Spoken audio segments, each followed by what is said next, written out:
She had spent her whole life overcoming obstacles. We were separated as siblings. She was in foster care. She was essentially abandoned.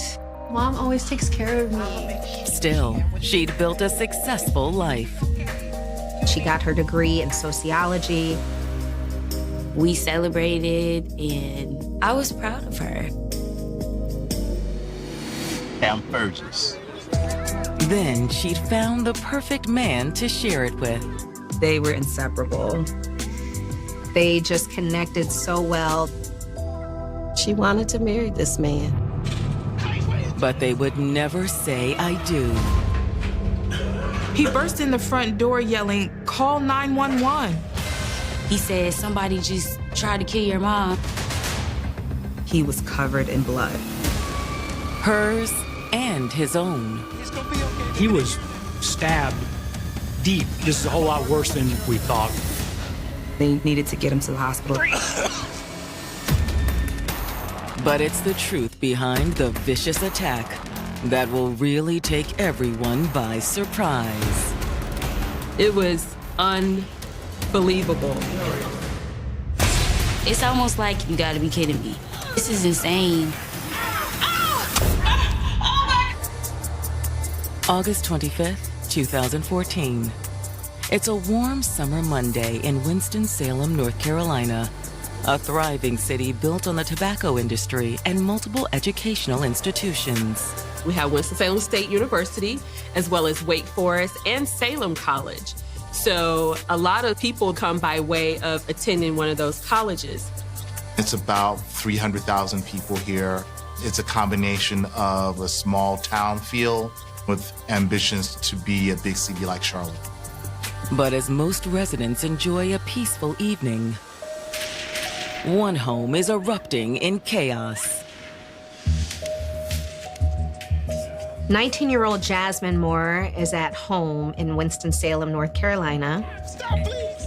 She's sitting on the couch watching TV when her mother's boyfriend, 52-year-old Fergus Moore, bursts in the front door. Call 911. What happened? Hurry. He's dripping in blood. It's all over him. I got stabbed. I imagine she probably was overwhelmed just seeing Fergus bloody. But that's not the worst part. He said, somebody just tried to kill your mom. She's in the driveway bleeding out. Call 911. Your mama been stabbed.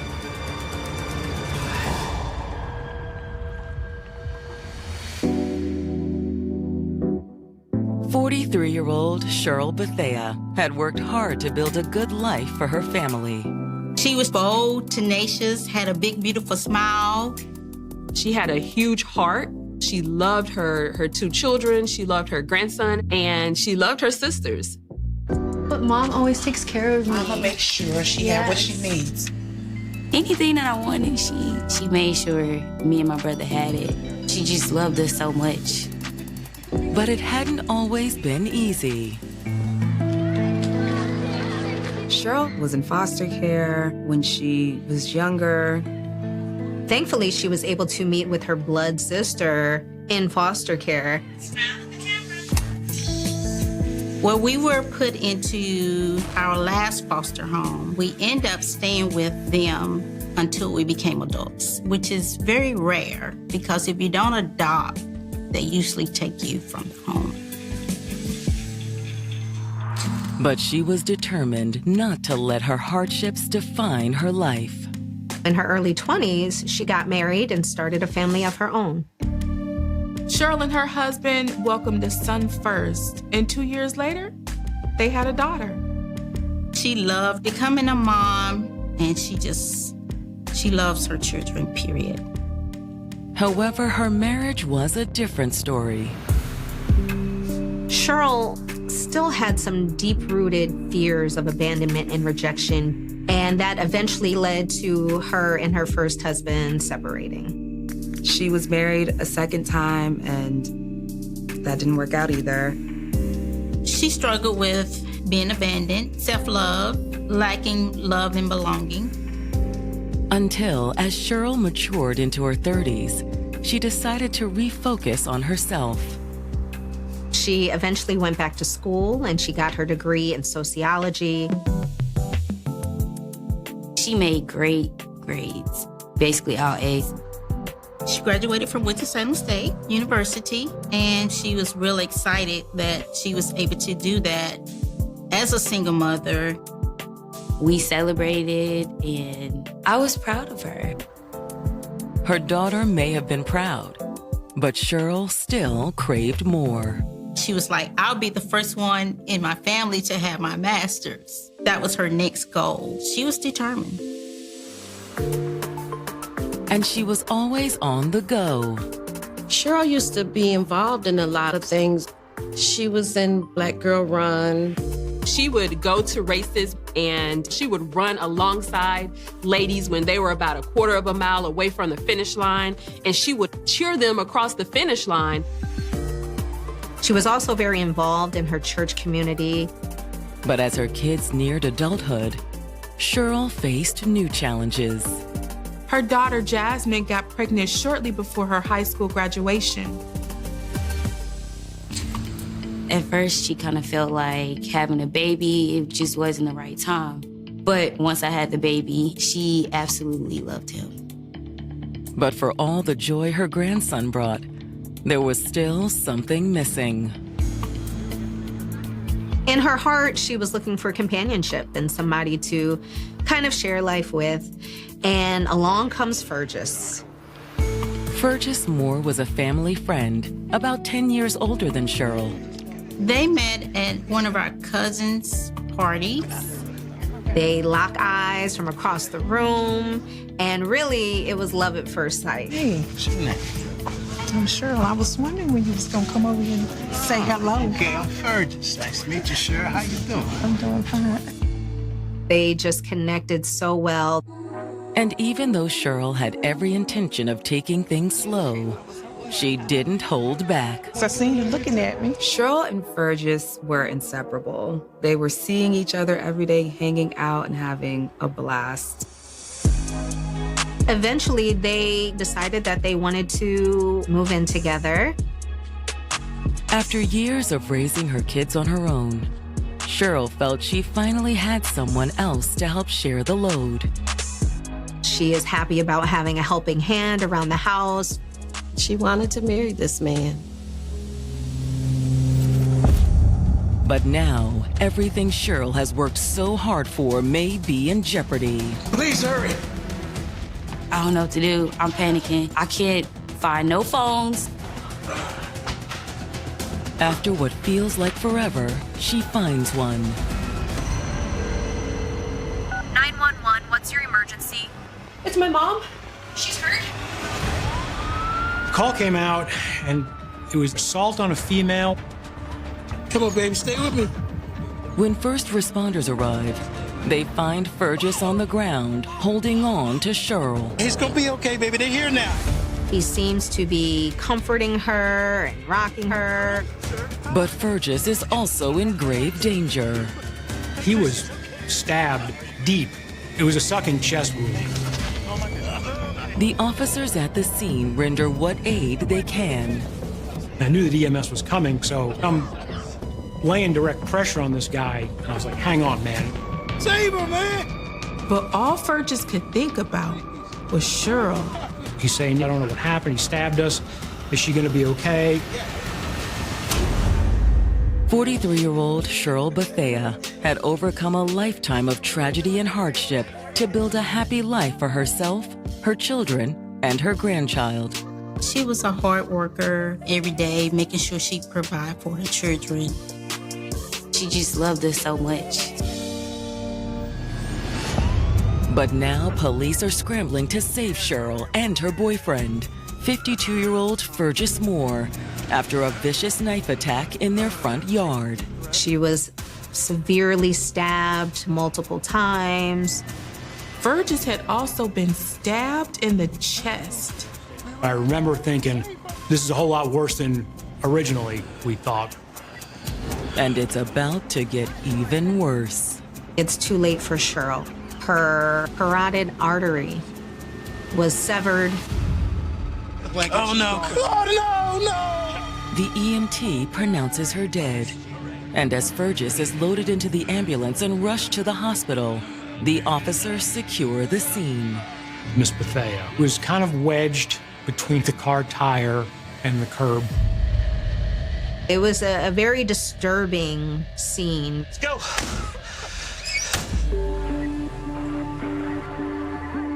And as detectives arrive to piece together what happened, it's immediately clear this was no random attack. There was no property taken from either Cheryl or Fergus, so it didn't appear to be a robbery.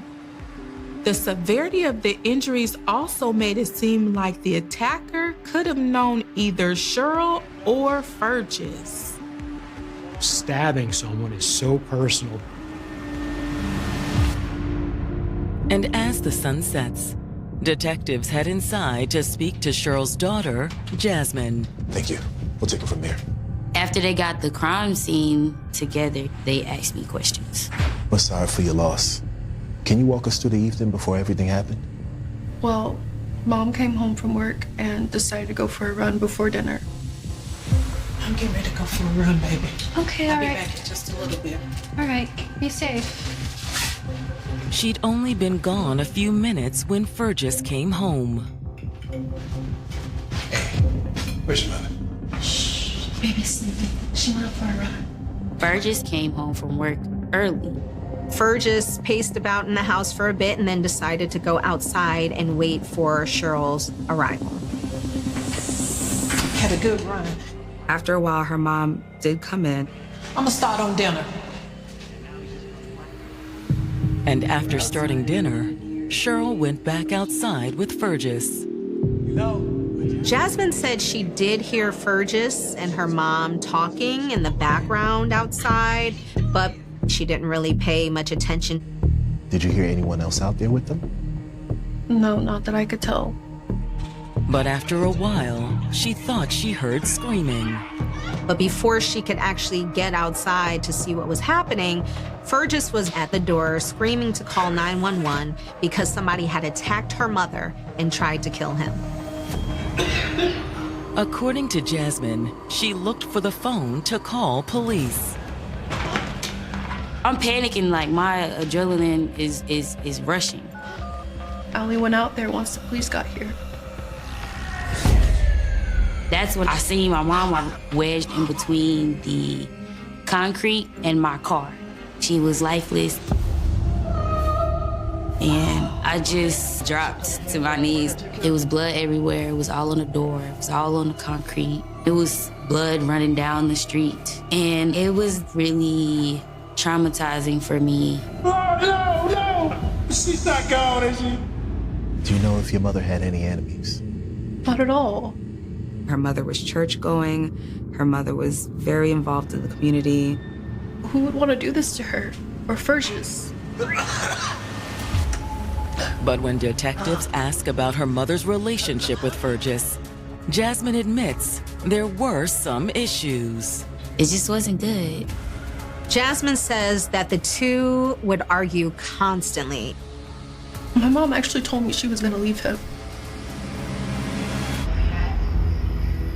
Cheryl Bethea's daughter has just told detectives investigating the brutal stabbing that left the 43-year-old dead that her mother had been planning to break up with her boyfriend, Fergus Moore.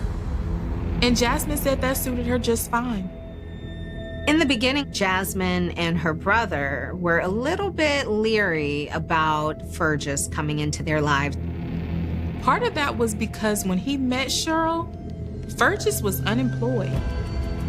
Fergus was a little bit down on his luck and was trying to find a way to kind of get back on track. I couldn't really have any say-so in who my mom dated. Like, at the end of the day, it's her decision. Jasmine says that at first, their worries about Fergus appeared to be ill-founded. Jasmine told the detectives that everything started out really well. They got along and it was good. Their mother seemed to be so happy and felt like she had finally found a partner. Once they started dating, Cheryl helped Fergus get back on his feet. She found him a job at a chicken plant. He also moved in. They were a little surprised at how quickly things moved, but he was able to help with the family responsibilities and the household bills, and both of them seemed really happy. However, it wasn't long before things started to change. That's when, I guess his true colors were coming out. He would come home with shoes and clothes and all sorts of things for himself, and Cheryl felt like he wasn't contributing to the household as much. So that became a strain in their relationship. They started fighting about money. And Cheryl's daughter was often caught in the middle. He would say nasty words to me. He would call me all kinds of names. The house was just very tense, and it was very uncomfortable for everyone. It became such a disruption in their environment that her brother didn't even want to be home most of the time. And Fergus apparently felt the same way. He was gone, doing something else, working. He didn't really interact with us. He would find any excuse that he could to be out of the house. Jasmine says that her mother had eventually asked Fergus to move out. She just was done, fed up. I felt like she was kind of like, what did I get myself into? But Fergus soon found a way to creep back in. She did like him, care for him. She was like, everybody gets second chances. She let him move back in? Yeah. Can't take on this responsibility by myself. And despite the chances she gave him, Fergus never changed. They'd fight, she'd kick him out, and then he'd come crawling back. They would smooth things over, and the process would start again. To be honest, I think that's what they were talking about before they got attacked. The detectives suspect Jasmine may be right. Maybe this time, Cheryl told Fergus to get out for good. They were asking me, did he do it? And I was like, I'm not really sure. I mean, they'd fight a lot, but for him to actually kill her, I don't know. When you have a loved one who is in a relationship where they're not being treated how you would want them and hope for them to be treated, it is complex and hard.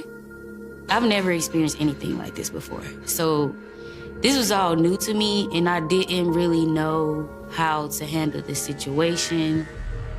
When they wrap up the interview, the detectives ask if they can take a look around the house. Sure, if you think it'll help. Investigators searched the house, trying to piece together what exactly happened here. At first, they didn't really notice much. However, when they went into the kitchen, they noticed a knife block on the kitchen counter. One knife is missing. And in addition to a possible murder weapon, detectives find a potential motive in some of Cheryl's papers. They found a restraining order. One that Cheryl had taken out against Fergus. It was filed that very same day. Detectives investigating the brutal murder of Cheryl Bethea have discovered that just hours before her death, she had taken out a restraining order against her boyfriend, Fergus Moore. But Fergus was also severely injured in the knife attack that killed Cheryl. So Fergus is currently in surgery while they're searching the house and finding these things. Which does give credence to his claim that some unknown assailant attacked them both. However, the detectives can't ignore the fact that the restraining order gives Fergus a solid motive.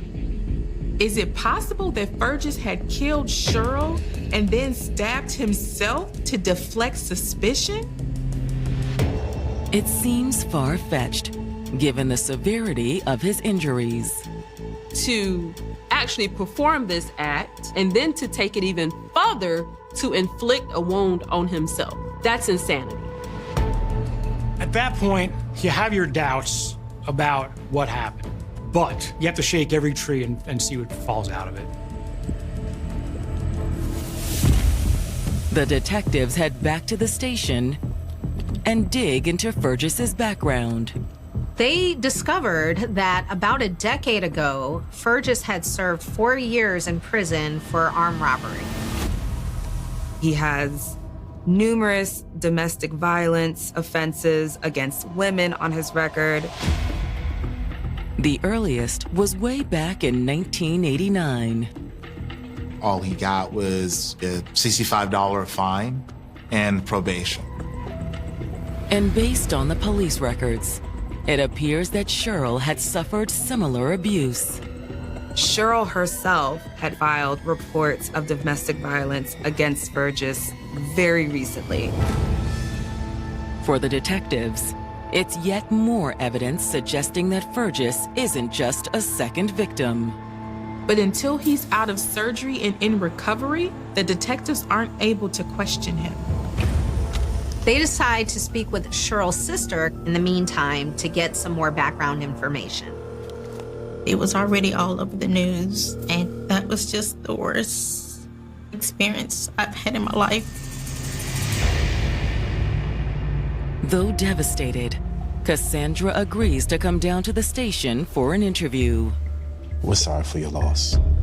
Her immediate response was that she was afraid something like this would happen. She says that as much as Cheryl tried to downplay any abuse, she knew for a fact that it was an abusive relationship. I was on the phone with her one time, and they started cussing at each other, and they were arguing. She says she questioned Cheryl several times, and Cheryl just said that that's how they are with each other. It's like, it's none of your business. Oh, this is just how we do. Did you ever see him hit her? Well, no, not directly. But she did see the results of what had transpired. She had a black eye one time, and I asked her about it, and she said she fell and hit the table. But that never sat well with Cassandra. She said Cheryl even made several posts on social media talking about her clumsiness, and she believed it was just a way to deflect from the injuries. It was like she never wanted us to know her business. The problem, of course, with domestic violence, people who are in domestic violence situations, is they don't tell anyone. But recently, she started to open up a little bit. Eventually, Cheryl said that Fergus was violent with her. And when he was drunk, it got much worse. He even threatened to kill Cheryl. And according to what Cheryl told Cassandra, he may have tried too. It got so bad that Cheryl confided that one time, Fergus had smothered her with a blanket and beat her with a hammer. Cassandra tells detectives that Cheryl started spending as much time as she could outside of the house. When she wasn't able to be outside of the house, she would make up any excuse for her sister to come over. She really wanted someone there because she was beginning to fear for her life. I made her promise that she would file a restraining order, and that's exactly what she did. If it is granted, then if the people do share a residence together, then the person who is the defendant, who has been identified as the abuser, has to leave that residence. But it's beginning to look like it was too little, too late. She's not exactly sure how Fergus could have found out about the restraining order, but she believes that when he did discover it, he was so enraged at the thought of losing permanent access to Cheryl that he just exploded in anger. For the detectives, it's an all too familiar scenario. You offer the help, you offer the brochures, you lock up the assailant, you'll take them to the battered women's shelter. You do all the things, only to go back 6 months later and deal with, if not the same thing, something worse. We see folks in our community who are killed by domestic violence, and it happens every year. A lot of times, those folks were trying to handle it on their own, and it takes community.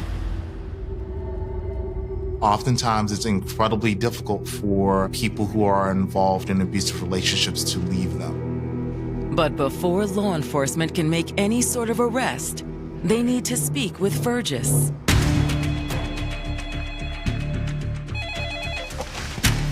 Homicide. And by morning, it looks like they'll get their chance. Fergus is finally awake and alert out of surgery. And he says he's ready to talk. We'll be right there. Got something. Gotta go.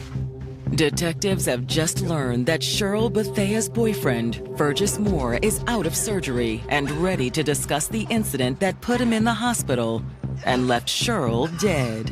At the scene, Fergus told Cheryl's daughter that an unknown assailant had attacked them both. No, she's not gone. The detectives suspect that's a lie.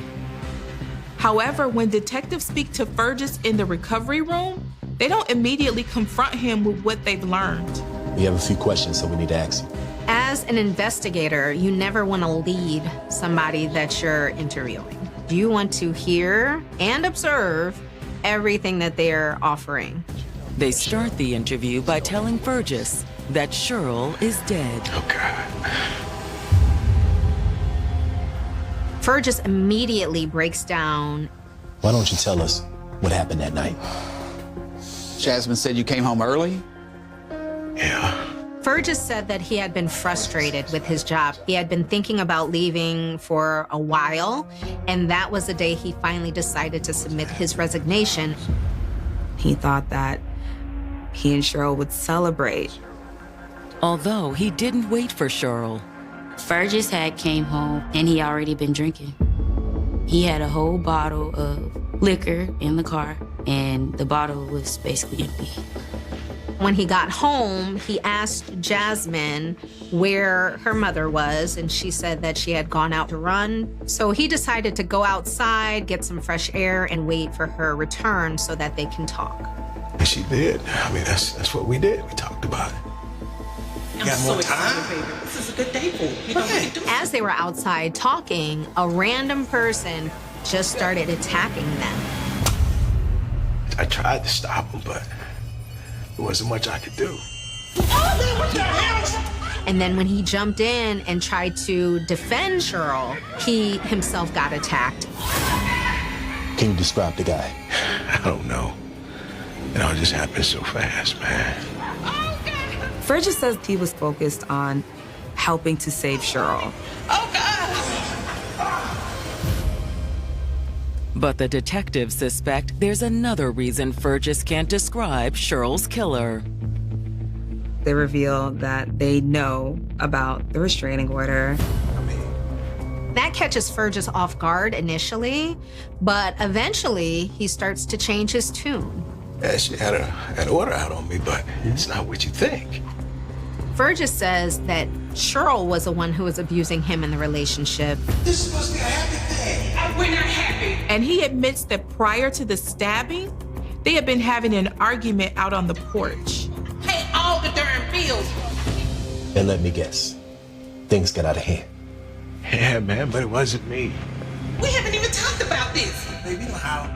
He says that in the middle of the argument, Cheryl suddenly went inside. Where you going? I'm going to start dinner. Fergus tells police that she grabbed the knife, she came back outside. That's when she stabbed me. No, what's wrong now? I'm tired. Get up! He says that he had to wrestle her down to get the knife away from her. That could explain some of the superficial wounds he had on him. And he said that he started stabbing her because he was in fear for his life. So why you didn't just say that in the beginning? I knew how that looked. He admits that he threw the knife into the bushes and ran up to the front door to ask Jasmine to call 911. The detectives don't necessarily believe Fergus's story. But then again, he came pretty close to dying in the attack too. It could go either way here. It could have been that Cheryl was finally fed up with Fergus and the abuse, and as she went inside to prepare dinner, she grabs a knife from the kitchen block and finally stands up for herself and attacks Fergus. Or it could be that Fergus took the knife, went outside and waited for Cheryl's return and attacked her. Had a good run? I did. We'll be back. Leaving Fergus in the recovery room, the detectives head back to the crime scene. If this fella is telling the truth, you have to run every lead down as if what is being told to you is the gospel. They look in the bushes and they discover the knife.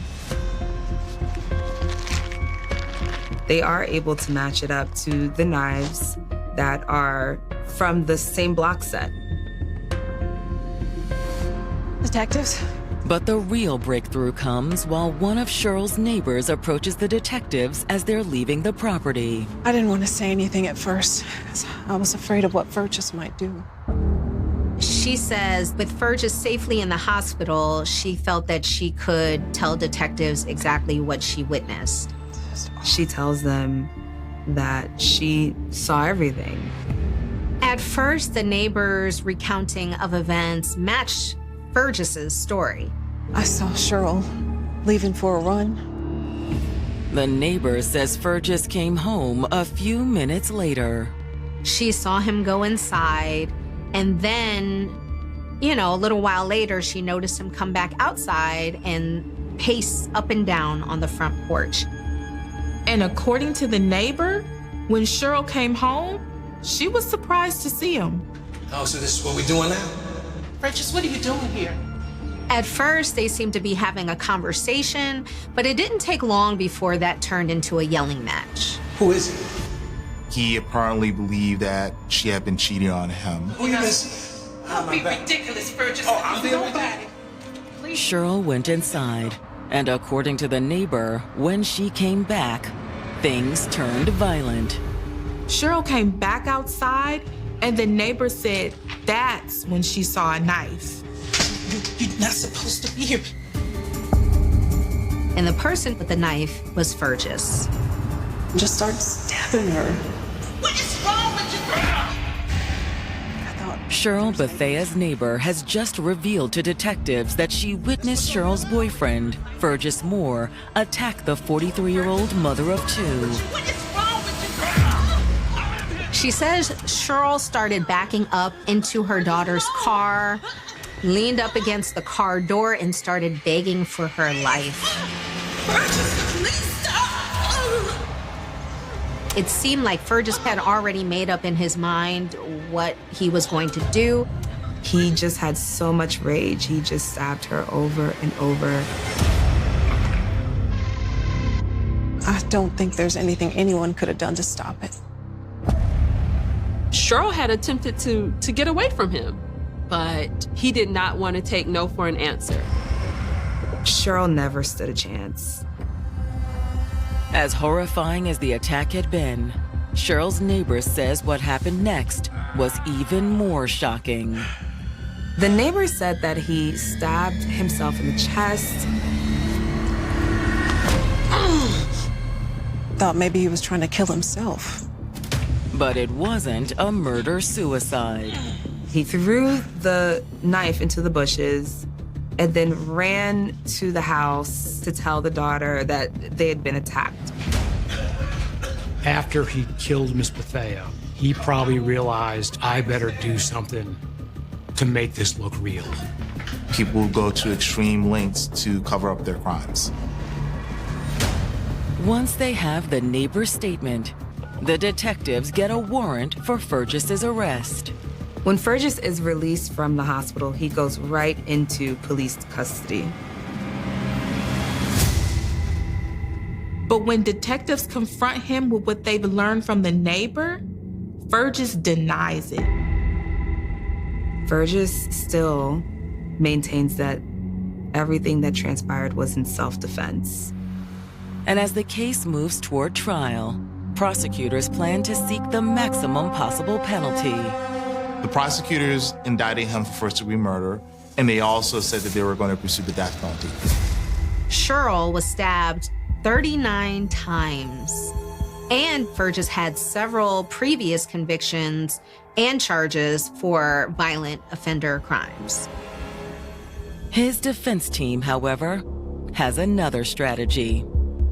The defense team calls Fergus's intellectual capacity into question.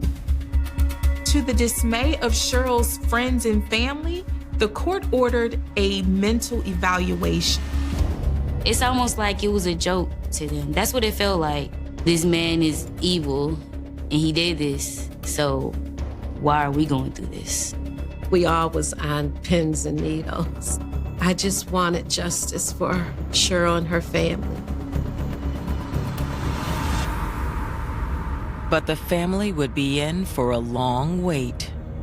They decided that he was incompetent to stand trial.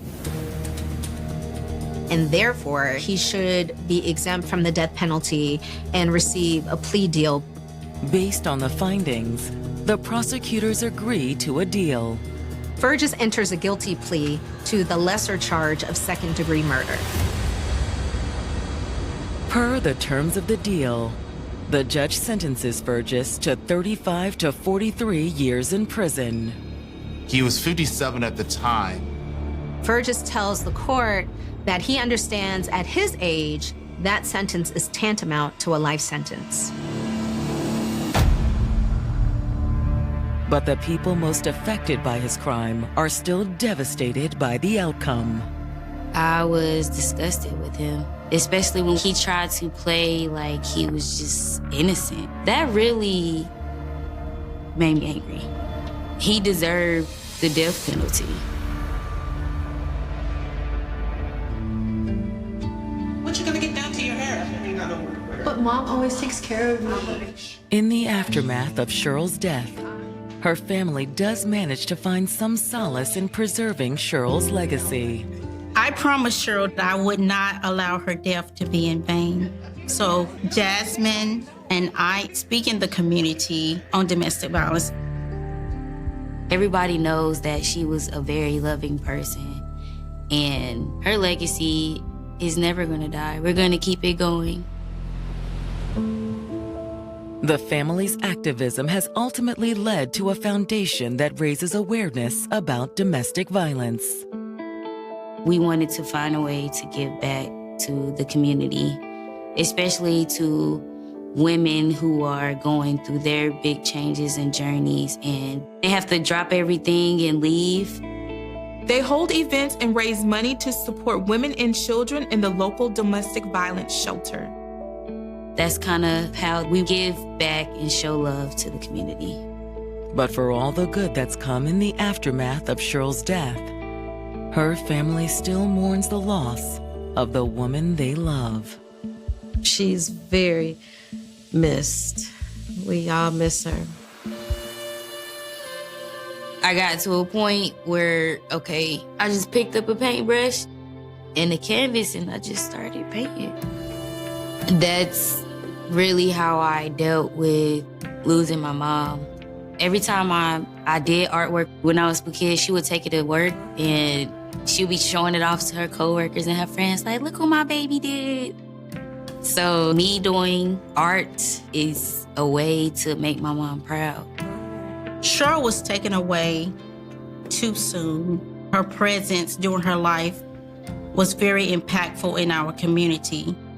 And it's been 10 years, and people are still talking about how much they love Cheryl and miss her. The concept of paradise is often intertwined with an enduring sense of impenetrable safety. When we envision the island of Oahu, particularly the vibrant coastal stretch of Honolulu in the mid-1980s, the mind naturally drifts toward a canvas painted with idyllic hues. We imagine the endless expanse of the deep blue Pacific Ocean acting as a massive, natural moat that separates the Hawaiian Islands from the chaos and escalating crime rates of the American mainland.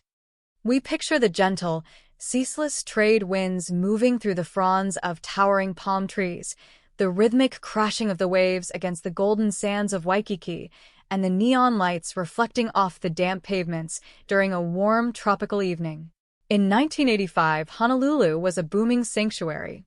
It was a destination where millions of people traveled each year specifically to let their guard down, to escape their daily anxieties, and to bask in an environment that promised tranquility and joy.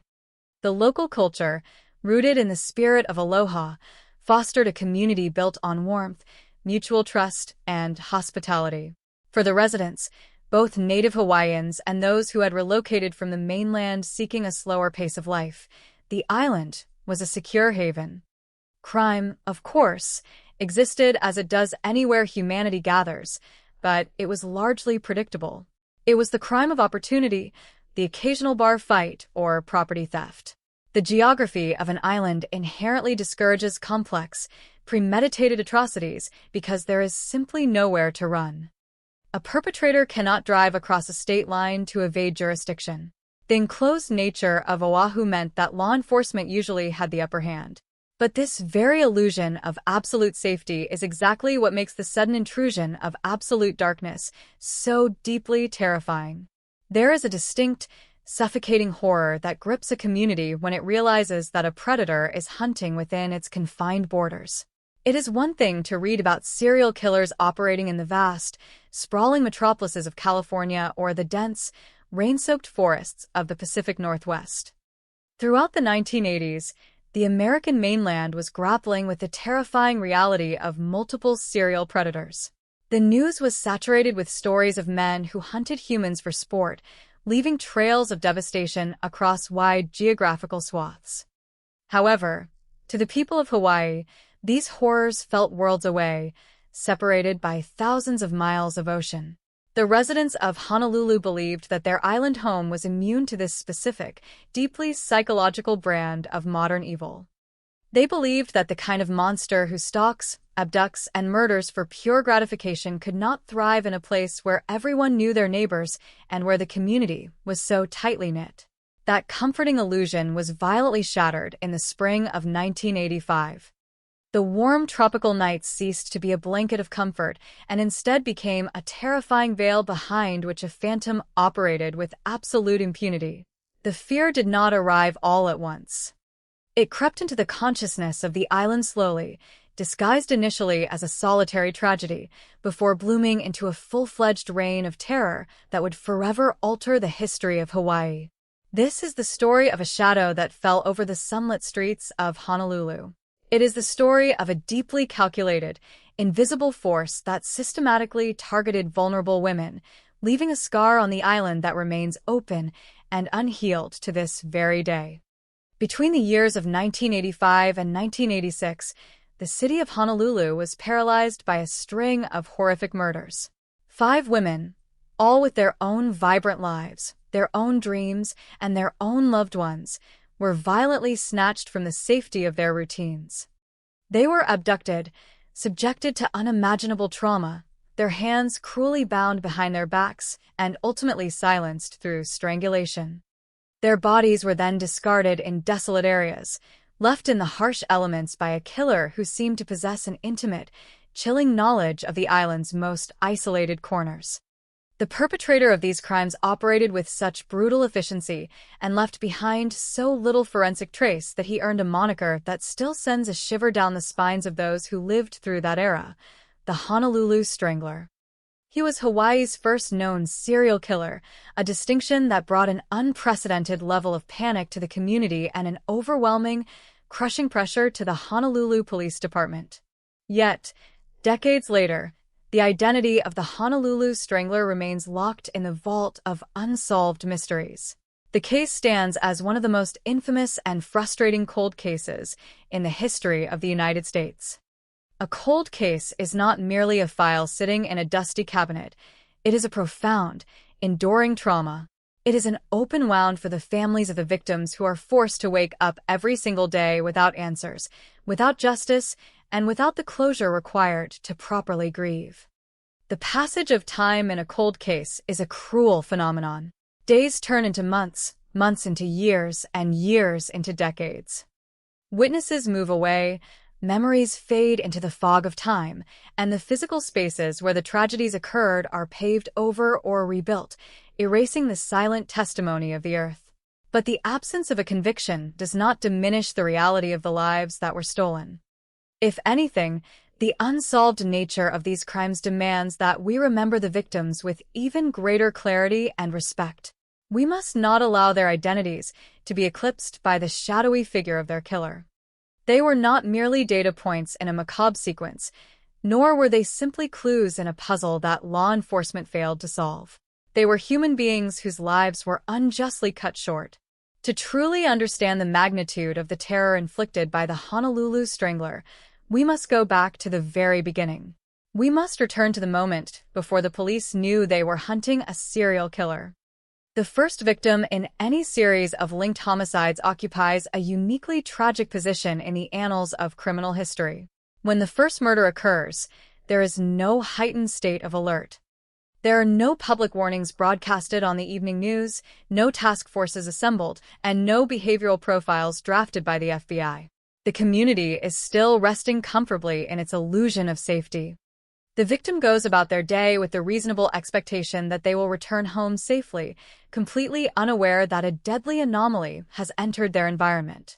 The police, upon discovering the first crime scene, treat it as an isolated incident.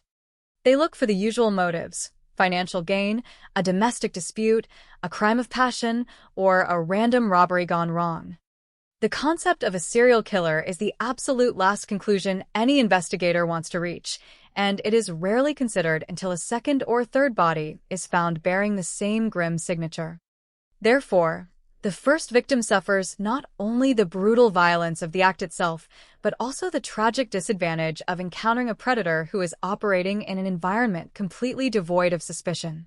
The grim timeline of the Honolulu Strangler begins in the late spring of 1985. The month of May was drawing to a close, bringing with it the promise of summer, an influx of tourists, and long, balmy evenings. It was a time when the city was alive with energy, the restaurants and bars overflowing with people seeking connection and entertainment. Amidst this vibrant backdrop lived a young woman whose name would unfortunately become the anchor point for the darkest chapter in Hawaii's criminal justice history. Her name was Vicki Gale Purdy.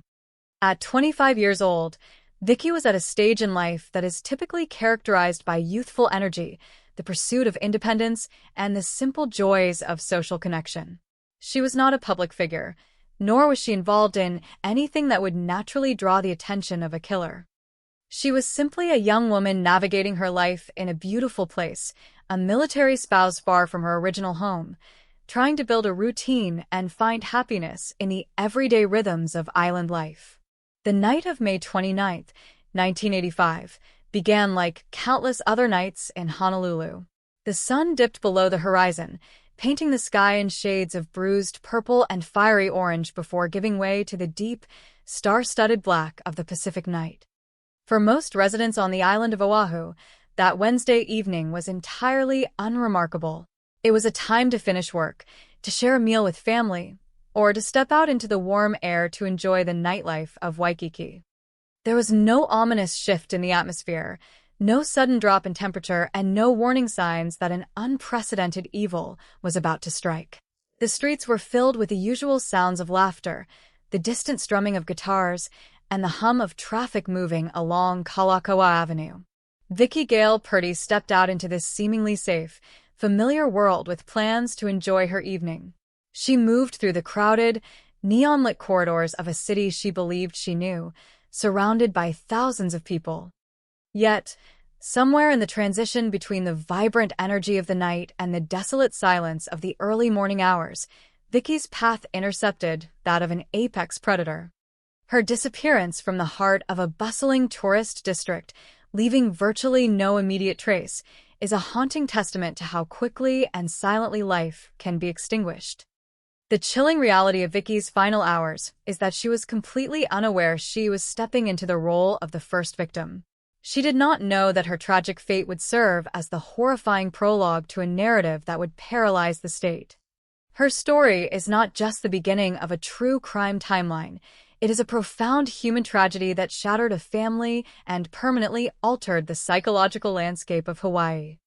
As we delve into the details of who Vicki Gale Purdy was and the specific circumstances surrounding her disappearance, we are forced to confront the fragile nature of our own security and the chilling reality that sometimes the most profound darkness can hide within the brightest paradise.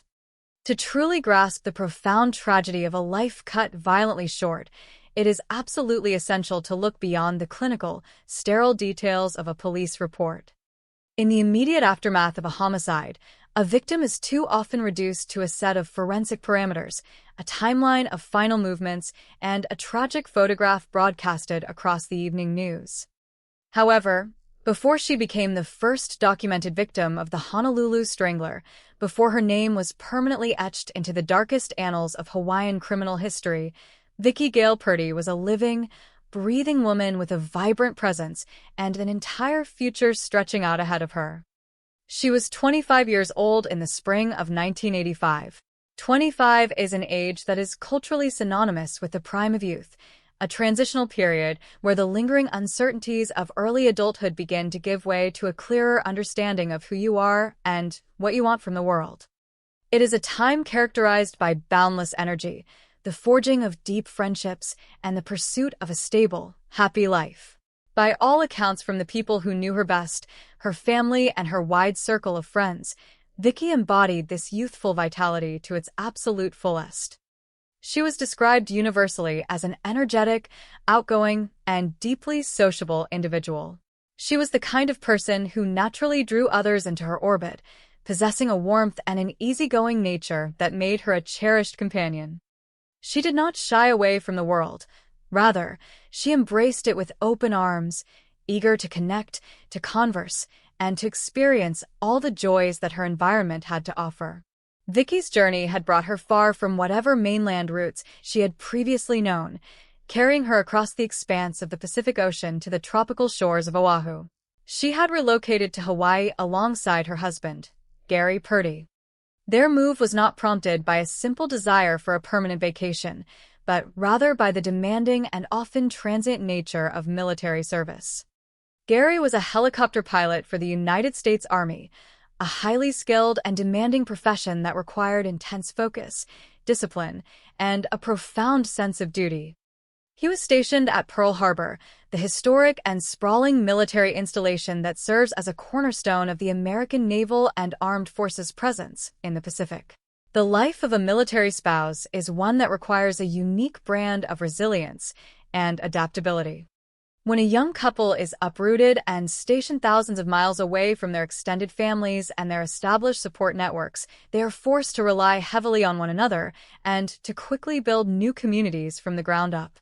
For a woman as naturally gregarious as Vicki, the initial isolation that can sometimes accompany a military relocation was merely an obstacle to be overcome. She refused to let the geographic distance from her past dictate her present happiness. She actively sought out social interaction, making a concerted effort to weave herself into the fabric of island life and to establish a circle of friends that could serve as her chosen family in this new, exotic environment. The dynamic between Vicki and Gary was indicative of many young military couples trying to carve out a sense of normalcy amidst the rigorous demands of armed service life. While Gary spent his days navigating the complex airspace over the Hawaiian Islands, piloting heavy machinery, and adhering to the strict hierarchy and rigorous schedules of the United States Army, Vicki was responsible for maintaining the home front and finding her own sense of purpose on the island. The weekends were a particularly sacred time for Vicki. When the demanding workweek came to a close, she loved nothing more than to step out and immerse herself in the social scene. She frequently made plans to meet up with her friends, utilizing her days off to explore the island, to socialize, and to experience the vibrant, bustling energy of Honolulu. These weekend outings were not merely frivolous excursions. They were a vital emotional outlet, a way for a sociable 25-year-old to decompress, share stories, and maintain the human connections that fueled her energetic spirit. She was a woman who loved the simple pleasure of being surrounded by people, of sharing laughter over drinks or a meal, and of feeling connected to the pulse of the community around her. To supplement their income and to give herself a daily routine that kept her engaged with the public, Vicky took a job in the town of Wahiawa. Wahiawa is situated in the central plateau of Oahu, nestled in the valley between the two major volcanic mountain ranges that define the island's geography. It is a town that is geographically and culturally distinct from the polished, tourist-heavy coastal strips of Waikiki. Surrounded by vast agricultural lands, historically dominated by sprawling pineapple plantations, Wahiawa was, and remains, a heavily military-oriented town, sitting right on the doorstep of Schofield Barracks and Wheeler Army Airfield. It was a working-class community, a place where soldiers, their families, and local residents converged in a gritty, authentic slice of Hawaiian life. It was here, in this bustling, diverse, and sometimes transient community, that Vicky found employment working at a local video rental store. To understand the context of Vicky's daily life, one must mentally step back into the cultural landscape of 1985. The mid-1980s represented the absolute golden age of the video rental industry. Long before the era of digital streaming or on-demand entertainment, the local video store was an essential community hub. It was a place where people from all walks of life gathered, particularly on Friday and Saturday nights, to browse the aisles of bulky VHS tapes, read the backs of the plastic boxes, and make their selections for weekend entertainment. Working as a clerk in a video store during this era meant being in constant, direct contact with the public. It was a job that perfectly suited someone with Vicky's outgoing personality. She spent her shifts chatting with customers, recommending films, handling transactions, and serving as a friendly, familiar face for the regular patrons who frequented the establishment. It was a modest job, but it was one that placed her squarely in the middle of a continuous stream of human interaction, allowing her to utilize her natural sociability on a daily basis. However, beneath the seemingly innocuous surface of this retail job, there was an undercurrent of unease that deeply troubled her husband. The video rental store where Vicky spent her working hours did not exclusively cater to families seeking the latest Hollywood blockbusters or popular comedies. Like many independent video stores of that particular era, the establishment also dedicated a portion of its inventory to the rental and sale of adult films. In 1985, the adult film industry was entirely physical. Accessing this type of material required a person to walk into a public storefront, browse a specific section, and interact face-to-face with a clerk at the cash register. The presence of this adult section fundamentally altered the demographic of the store's clientele. It meant that alongside the neighborhood families and off-duty soldiers, the store also attracted a different subset of customers. Gary Purdy, viewing the situation through the protective lens of a husband, was acutely aware of this dynamic. He harbored a persistent, gnawing concern about the environment in which his wife was working. He later expressed to investigators that he had been genuinely worried that her job at this specific store might inadvertently expose her to dangerous, unsavory, or predatory individuals. Gary's fears were rooted in a logical assessment of the risks associated with customer-facing roles in establishments that deal in adult entertainment. He worried about the types of men who might frequent that specific corner of the store, men who might misinterpret Vicky's natural, professional friendliness as something else entirely. He worried about the potential for harassment, the possibility of someone developing an unhealthy fixation on the bright, energetic 25-year-old woman standing behind the counter. He understood that in a town with a highly transient population, fueled by the constant rotation of military personnel and the diverse civilian populace, people could walk into the store, interact with his wife, and disappear without a trace. This lingering anxiety over her workplace environment introduced a subtle, chronic tension into their lives. It was the kind of low-grade worry that hums in the background, a protective instinct warning that perhaps the vibrant, open way Vicky engaged with the world was making her vulnerable to elements she did not fully understand or anticipate. Tragically, Gary's apprehensions about his wife's safety would eventually echo with a haunting resonance, although the exact circumstances of her ultimate demise would unfold far away from the aisles of the Wahiawa video store. The details of her employment and the specific concerns her husband harbored serve as a poignant reminder of the unseen risks that can permeate everyday life. Vicki Gale Purdy was not engaging in high-risk behaviors. She was simply a young woman going to work, earning a paycheck, and interacting with the community in a way that felt natural to her bright and sociable disposition. She was a devoted wife, a loyal friend, and a radiant presence who brought joy to those who had the privilege of knowing her. The fact that she was young, full of life, and deeply loved by a husband who worried for her safety only magnifies the profound injustice of what was to come. She was a woman who fully expected to live out the long, happy life she was actively building with Gary on the beautiful island of Oahu. She had absolutely no way of knowing that her trusting nature, her desire for social connection, and her simple plans for a weekend night out would place her directly in the crosshairs of an unfathomable darkness that was quietly taking root in the supposed safety of the Hawaiian paradise. The transition from a normal, peaceful Wednesday evening into the opening moments of an unimaginable nightmare is often deceptively ordinary.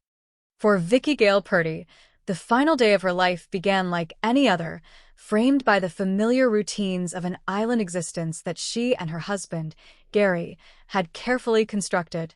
The date was May 29, 1985.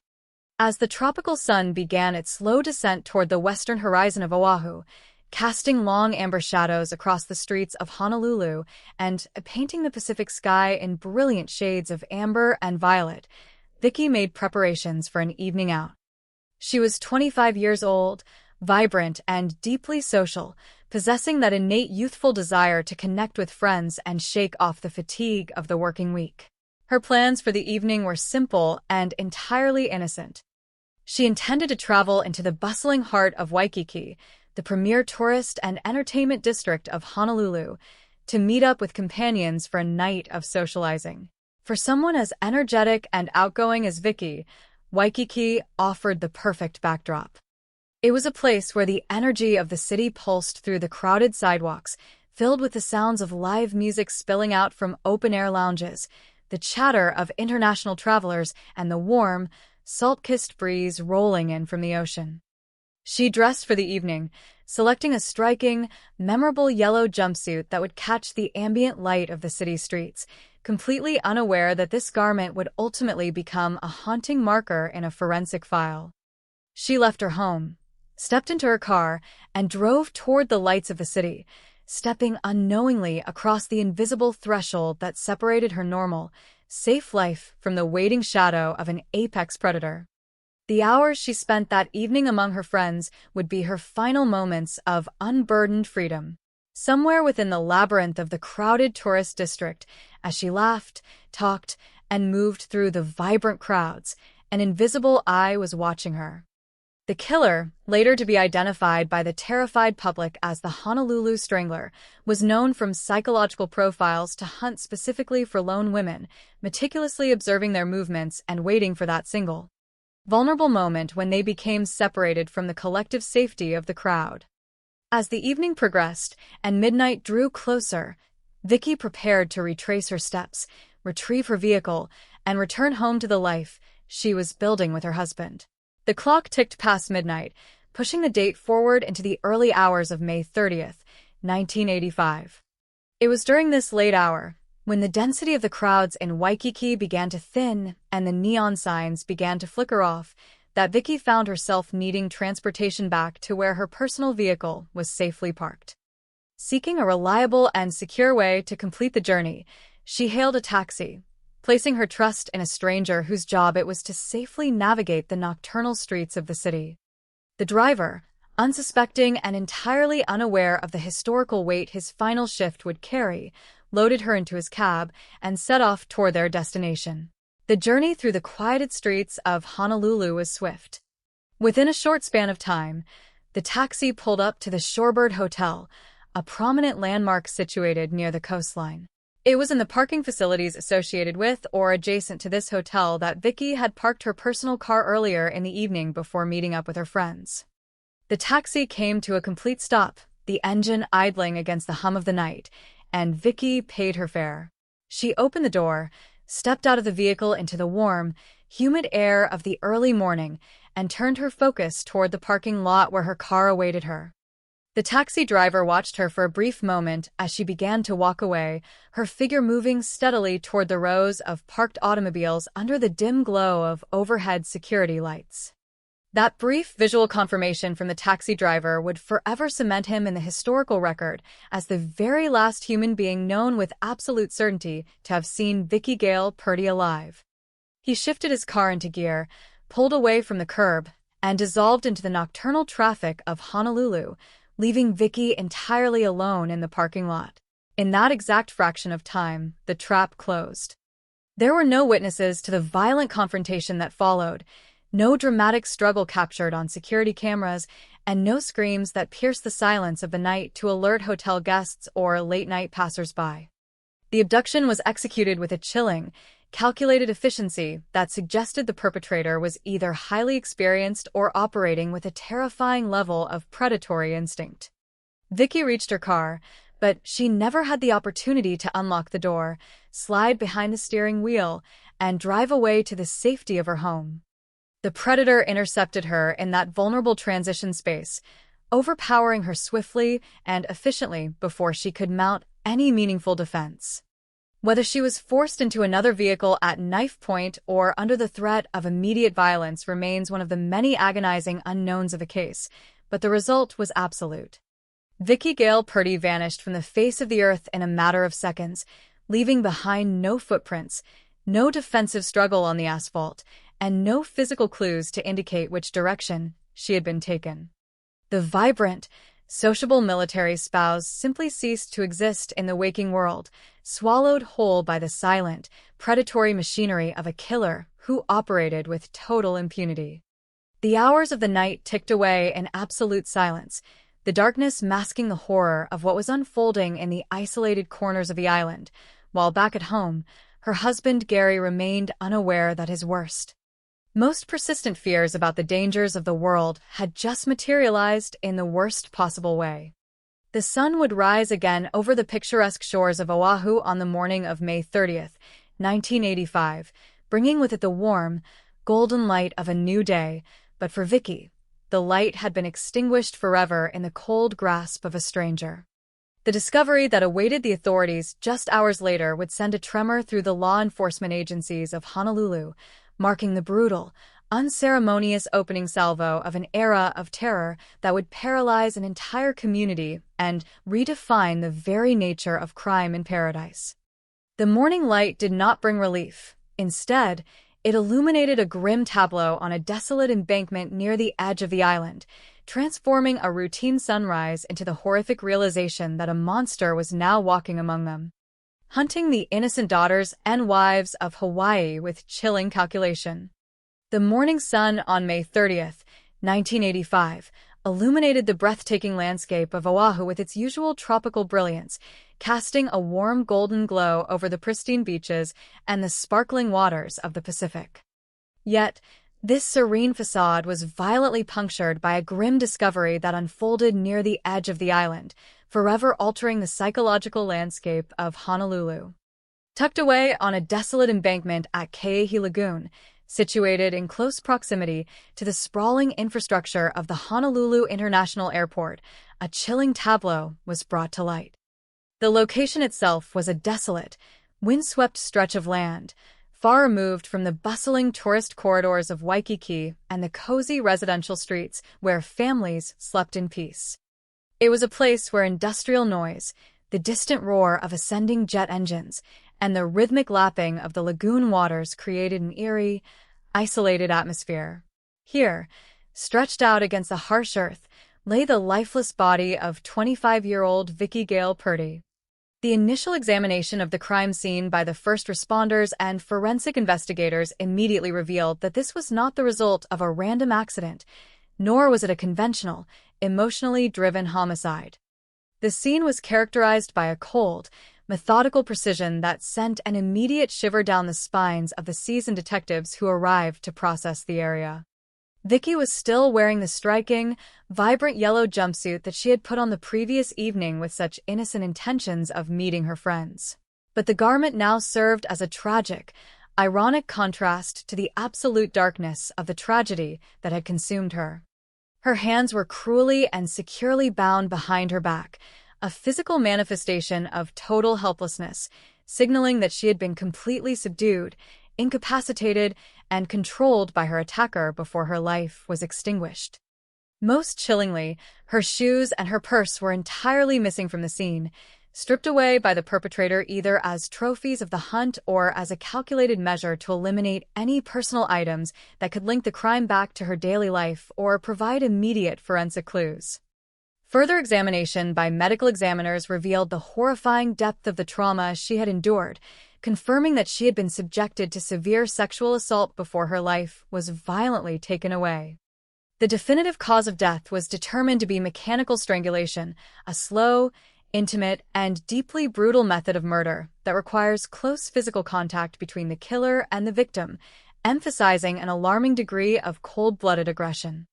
However, as the detectives surveyed the sparse, dusty surroundings of the Keehi Lagoon embankment, a critical realization began to crystallize within their minds. There were no signs of a struggle on the dry, windswept soil, no scattered personal belongings, and no evidence of vehicular tracks that suggested the murder had actually taken place at this specific site. The forensic evidence strongly pointed to the conclusion that Keehi Lagoon was never the primary crime scene at all. Instead, it was nothing more than a carefully selected dumping ground, a desolate and convenient location where a predatory killer could effortlessly discard a discarded life and vanish back into the anonymity of the island. The actual site of the abduction, the location where Vicky had been forced into confinement, assaulted, and ultimately murdered, remained entirely unknown, swallowed up by the sprawling geography of Oahu and hidden behind the veil of the nocturnal hours. While the forensic team meticulously combed the embankment for microscopic fibers, fingerprints, or any stray trace evidence left behind by the perpetrator, back in another part of the city, a parallel narrative of growing panic and frantic desperation was reaching its fever pitch. Gary Purdy, the devoted husband whose military duties as an Army helicopter pilot stationed at Pearl Harbor required absolute focus and precision, found himself plunged into an unimaginable personal nightmare. As the hours of the night had bled into morning without a single word, text, or phone call from his wife, a cold dread had settled into his chest. Vicky was a creature of routine and communication, a woman who valued her marriage and her connections, and the complete absence of any contact was entirely out of character. Driven by a rising tide of anxiety, Gary began his own desperate search, retracing the mental map of where she should have been and launching an investigation born out of sheer marital love and terror. His search eventually led him directly to the Shorebird Hotel, the very location where Vicky's evening plans had culminated in a fatal interception. Stepping out into the parking facility, his eyes scanned the rows of parked automobiles until they locked onto a familiar silhouette. There, sitting quietly under the dim glare of the overhead security lights, was Vicky's personal car. The vehicle was still locked in place, waiting for a driver who would never return to unlock the door. But as Gary approached the automobile and inspected it with mounting dread, he noticed a deeply unsettling detail that immediately heightened his alarm. The car bore a fresh, distinct dent, a physical mark of impact that had certainly not been there when Vicky parked it the previous evening. It was a silent, inanimate witness to a violent disruption, a tangible hint of the struggle that had taken place in the shadows of the parking lot. Gary circled the vehicle, peering through the glass, calling out her name into the humid night air, but there was no response. The car was empty, and Vicky was nowhere to be found. The chilling reality that something catastrophic had happened crashed down upon him with crushing force, compelling him to immediately contact the local authorities and formally report his wife as missing. The ensuing police response marked the beginning of a complex, grueling, and ultimately frustrating investigation that would test the absolute limits of the Honolulu Police Department during a turbulent era in criminal justice history. Detectives fanned out across the city, interviewing hotel staff who had worked the late-night shift, questioning the night duty security guards, and tracking down the taxi driver who had delivered Vicky safely to the edge of the hotel property just hours before her disappearance. The taxi driver provided his account, recounting how he had watched her step out of his cab, turn toward the parking facility, and walk away into the dim lights, confirming that she was alone and entirely unbothered at the moment he drove away. But beyond that final, fleeting visual confirmation, the trail went entirely cold. The detectives interviewed numerous bystanders, checked local establishments, and scoured the surrounding blocks for any potential witnesses who might have seen a struggle, heard a cry for help, or noticed an unfamiliar vehicle lingering in the parking lot. Yet, despite their exhaustive efforts, not a single person came forward with actionable information. The vast, revolving door of tourists, locals, and transients that perpetually flowed through the Waikiki district created an impenetrable wall of anonymity, ensuring that the perpetrator could dissolve into the crowd without leaving a single ripple of suspicion. The investigators found themselves facing a massive, seemingly insurmountable wall of obstacles that were systemic to the technological and forensic limitations of the mid-1980s. In the year 1985, forensic science was vastly different from the high-tech, DNA-driven landscape of the modern era. The revolutionary technique of DNA profiling, which would later transform criminal investigations and breathe new life into historical cold cases, was still in its infancy and completely unavailable for routine casework. Detectives could not swab the crime scene or the victim's clothing for genetic material that would definitively point to a specific individual. Furthermore, the meticulous killer had left behind virtually no forensic trace, no stray hairs, no unique tool marks, and no physical identifiers that could establish a definitive link between the crime and a suspect. There were no direct eyewitnesses to the actual abduction, leaving law enforcement without a physical description of the vehicle used to transport Vicky or the exact manner in which she was overpowered. The sheer density and transient nature of the Waikiki tourist hub acted as a protective shield for the predator, masking his movements and ensuring that even if someone had glanced in their direction, the chaotic environment would have rendered the sighting entirely forgettable. Month after month, the investigation ground down into a frustrating stalemate. The case files sat heavily on the desks of the Honolulu Police Department, accumulating dust and serving as a painful reminder of an unsolved tragedy. The initial hope for a quick resolution faded into the cold reality of a bureaucratic dead end. As leads dried up, tips ceased to come in, and the community slowly tried to resume its normal rhythm, unaware that the shadow hanging over the island had not dissipated, but was merely resting before its next calculated strike. The tragedy of Vicky Gale Purdy appeared destined to join the tragic roster of unsolved mysteries that occasionally plague law enforcement agencies, a heartbreaking anomaly tucked away in the archives. But history had a far more terrifying trajectory in store for the island of Oahu. The monster who had so cleanly and efficiently claimed Vicky's life in the spring of 1985 was not a volatile, impulsive criminal who would stop after a single transgression. He was a methodical, calculating predator whose appetite for violence was merely whetted by his initial success. The failure of the police to solve the murder of Vicky Purdy did not serve as a deterrent. Instead, it acted as a chilling invitation, emboldening the unknown assailant to bide his time, refine his methods, and eventually return to the hunt. The true, terrifying magnitude of the nightmare would only become clear months later, when the discovery of a second victim forced the authorities to connect the dots of a pattern that would plunge the entire state of Hawaii into a state of unprecedented collective terror. The transformation of a serial murder investigation from a frantic search for an unknown phantom into a focused, laser-targeted pursuit of a primary suspect is a complex and highly volatile phase of law enforcement work. As the body count in Honolulu tragically climbed in the months following the brutal murder of Vicky Gale Purdy, and the undeniable pattern of the Honolulu Strangler became a terrifying public reality, the massive task force began the grueling process of narrowing down their focus. Comprised of 27 dedicated investigators alongside federal behavioral science experts, this unprecedented coalition of law enforcement personnel waded through a mountain of circumstantial leads, desperate to find a face that would fit the terrifying shadow cast by the killer.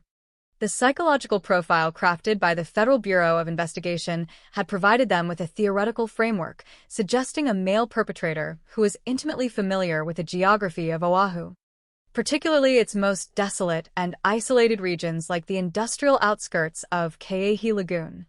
It pointed to an individual who possessed the means to seamlessly transport victims, operating a vehicle that would not immediately draw suspicion in the bustling environment of Waikiki. Armed with this psychological blueprint, the task force engaged in an exhaustive process of elimination that eventually illuminated a man named Howard Gay. The emergence of Gay as a primary person of interest was not the result of a sudden confession or the discovery of undeniable physical evidence directly linking him to the tragic demise of Vicki Gale Purdy. Instead, his elevation from an ordinary citizen to the focal point of the largest criminal manhunt in the history of Hawaii was born out of a constellation of deeply suspicious circumstances and behavioral anomalies that investigators simply could not ignore. Howard Gay found himself ensnared in the investigative net due to a series of coincidences and unverified movements that seemingly aligned with the operational parameters of the unknown strangler. For the detectives operating under the crushing weight of public panic and the urgent need to prevent another loss of life, these circumstantial threads were enough to warrant an unprecedented level of scrutiny. The Honolulu Police Department, recognizing the potential significance of this lead, mobilized their extensive resources to place Howard Gay under an intense, microscopic level of surveillance. Detectives shadowed his movements through the tropical streets, meticulously documenting his daily routines, his associations, and his behavioral patterns. The objective of this exhaustive operation was clear. They were waiting for him to make a crucial error, to revisit a hidden crime scene, or to inadvertently reveal a minute detail that only the true perpetrator could possibly know. The psychological pressure exerted by this level of constant police attention is immense, often designed to rattle a suspect and force a critical misstep. But it also requires a highly delicate balance to avoid crossing the line into harassment that could severely compromise any future legal proceedings. The investigators painstakingly reviewed every facet of his life, attempting to retroactively construct his exact whereabouts on the specific late May night that Vicki Gale Purdy vanished into the darkness.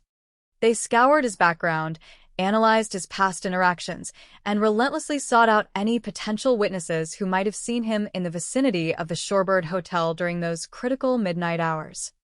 The task force desperately searched for the missing items from the original crime scene, specifically the shoes and the purse that had been stripped away from Vicki's lifeless body on the Ke'ehi Lagoon embankment. Hoping against hope to find these macabre trophies hidden within his possession or discarded along his known routes. They understood that finding just one piece of physical property belonging to the first victim could be the exact leverage needed to shatter the stalemate and secure an arrest warrant. However, the pursuit of justice within the framework of the American legal system demands far more than mere suspicion, police intuition, or circumstantial alignment. The fundamental bedrock of criminal prosecution is the absolute requirement to prove guilt beyond a reasonable doubt. This is a rigorous legal threshold designed to protect the innocent from wrongful conviction, but it is also a threshold that can serve as an insurmountable fortress for a cunning predator who leaves no physical trace of his atrocities. As the task force dug deeper into the investigation of Howard Gay, they continuously slammed headfirst into a towering, impenetrable wall of evidentiary limitations. The era in which these crimes were committed proved to be the greatest ally the Honolulu Strangler could have ever asked for. In the mid-1980s, the forensic landscape was incredibly primitive compared to the robust, technologically advanced methodologies available to modern homicide investigators. The revolutionary science of DNA profiling, which has since become the gold standard for definitively linking a suspect to a victim through microscopic biological transfers, was not an available tool for the detectives working the Purdy case. They could not analyze the vibrant yellow jumpsuit Vicki had been wearing or swab the bindings that cruelly secured her hands to extract a genetic signature that would identify her killer. Without the undeniable clarity of DNA evidence, the burden of proof rested entirely on traditional, often fragile forensic methods such as fingerprint analysis, hair and fiber comparisons, and the elusive discovery of the primary murder weapon. Tragically, the killer had operated with a chilling, sterile precision that left law enforcement grasping at shadows. The crime scenes, particularly the desolate dumping ground near the Honolulu International Airport, were meticulously scoured by forensic teams, but they yielded absolutely nothing that could legally tether Howard Gay, or anyone else, to the violent act of strangulation. There were no stray hairs left behind in Vicky's abandoned vehicle, no identifiable fingerprints lifted from the interior door handles, and no defensive wounds documented on any suspect that could be medically matched to the timeline of the abduction. Furthermore, the complete absence of any direct eyewitnesses to the initial abduction severely crippled the prosecution's ability to build a compelling, linear narrative for a grand jury. No one had seen the perpetrator approach Vicky in the dim lighting of the hotel parking lot. No one had witnessed a physical struggle or heard a cry for help, and critically, no one could place Howard Gay precisely at the scene of the crime during the exact window of time when the abduction occurred. The legal standard for securing an indictment for capital murder requires a chain of evidence that is unbroken and robust enough to withstand the ferocious, calculated scrutiny of defense attorneys in a court of law. The prosecutors tasked with reviewing the sprawling, voluminous case files accumulated by the task force were forced to confront a bitter, agonizing reality. While the circumstantial evidence and behavioral profiles surrounding their primary suspect might have been enough to convince the detectives who were operating on instinct and pattern recognition, it fell drastically short of the legal threshold required to file formal, life-altering charges. In the eyes of the law, geographical proximity and deep police suspicion do not equate to absolute, provable guilt. The prosecutors fully understood that bringing a case to trial based solely on unverified behavioral patterns and circumstantial coincidences would almost certainly result in a rapid acquittal. Such a catastrophic legal outcome would attach the permanent protection of double jeopardy to the suspect, forever barring the state of Hawaii from prosecuting him for the murder of Vicky Gale Purdy, even if concrete, irrefutable evidence were to miraculously surface in the decades to follow. The decision to withhold an indictment is universally recognized as one of the most painful and controversial choices a prosecutor can make, but it is deeply rooted in the ethical and constitutional obligation to uphold the stringent standards of the justice system. Consequently, the immense investigative pressure that had been aggressively directed toward Howard Gay gradually began to dissipate as the harsh legal realities set in. Despite the massive allocation of state and federal resources, the countless hours of exhausting surveillance, and the desperate, heartbreaking hopes of a terrified community, the police found themselves legally paralyzed. They could not make a lawful arrest, they could not secure a legally binding confession, and most tragically, they could not provide the grieving husband and family of Vicky Gale Purdy with the answers, the accountability, and the closure they so desperately deserved. Howard Gay was never formally charged with the abduction, the sexual assault, or the murder of Vicky Gale Purdy, nor was he ever indicted or convicted of any crimes related to the devastating reign of the Honolulu Strangler. He maintained his freedom, shielded by the very constitutional safeguards that define the American legal system, while the heavy shadow of suspicion continued to linger over him in the unforgiving court of public opinion. The failure to transition this intense, high-stakes phase of the police investigation into a courtroom trial represents the ultimate, devastating bottleneck in the pursuit of justice for all the victims involved.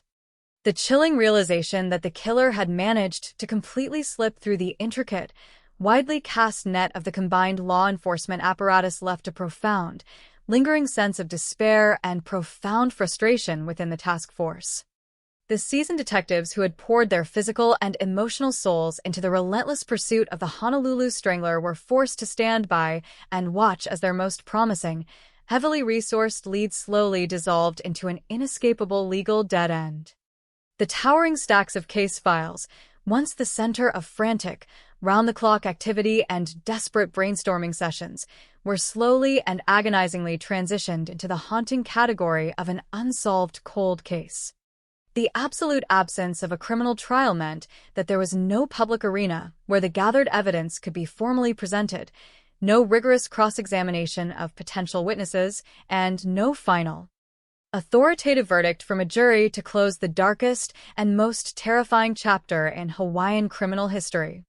Instead, the narrative of the investigation was permanently frozen in a state of agonizing, perpetual limbo.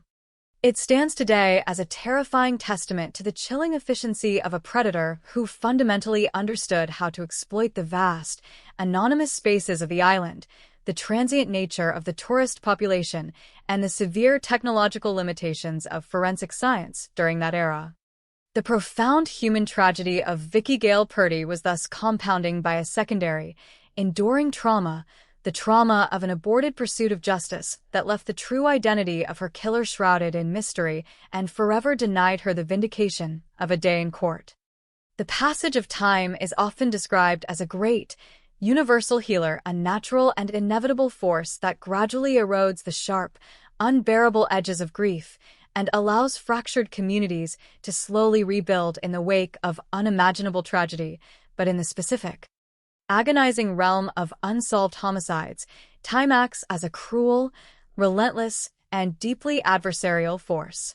For the grieving family of Vicki Gale Purdy, and for the devastated families of the 4 other innocent women who were systematically hunted, abducted, and silenced during the terrifying, bloody reign of the Honolulu Strangler, the passing decades have not brought any semblance of closure or peace, but rather a prolonged, agonizing state of suspended animation. Today, more than 4 decades after that fateful night when Vicki stepped out of a taxicab into the warm, humid air of Waikiki and vanished completely into the shadows, her brutal murder remains officially classified as a cold case, serving as a permanent open wound on the historical and judicial record of the state of Hawaii. The chilling, inescapable reality that the perpetrator of these meticulously calculated, deeply depraved atrocities was never definitively identified, never arrested, never brought to trial, and never held accountable in a court of law casts a long, enduring, and suffocating shadow over the island of Oahu.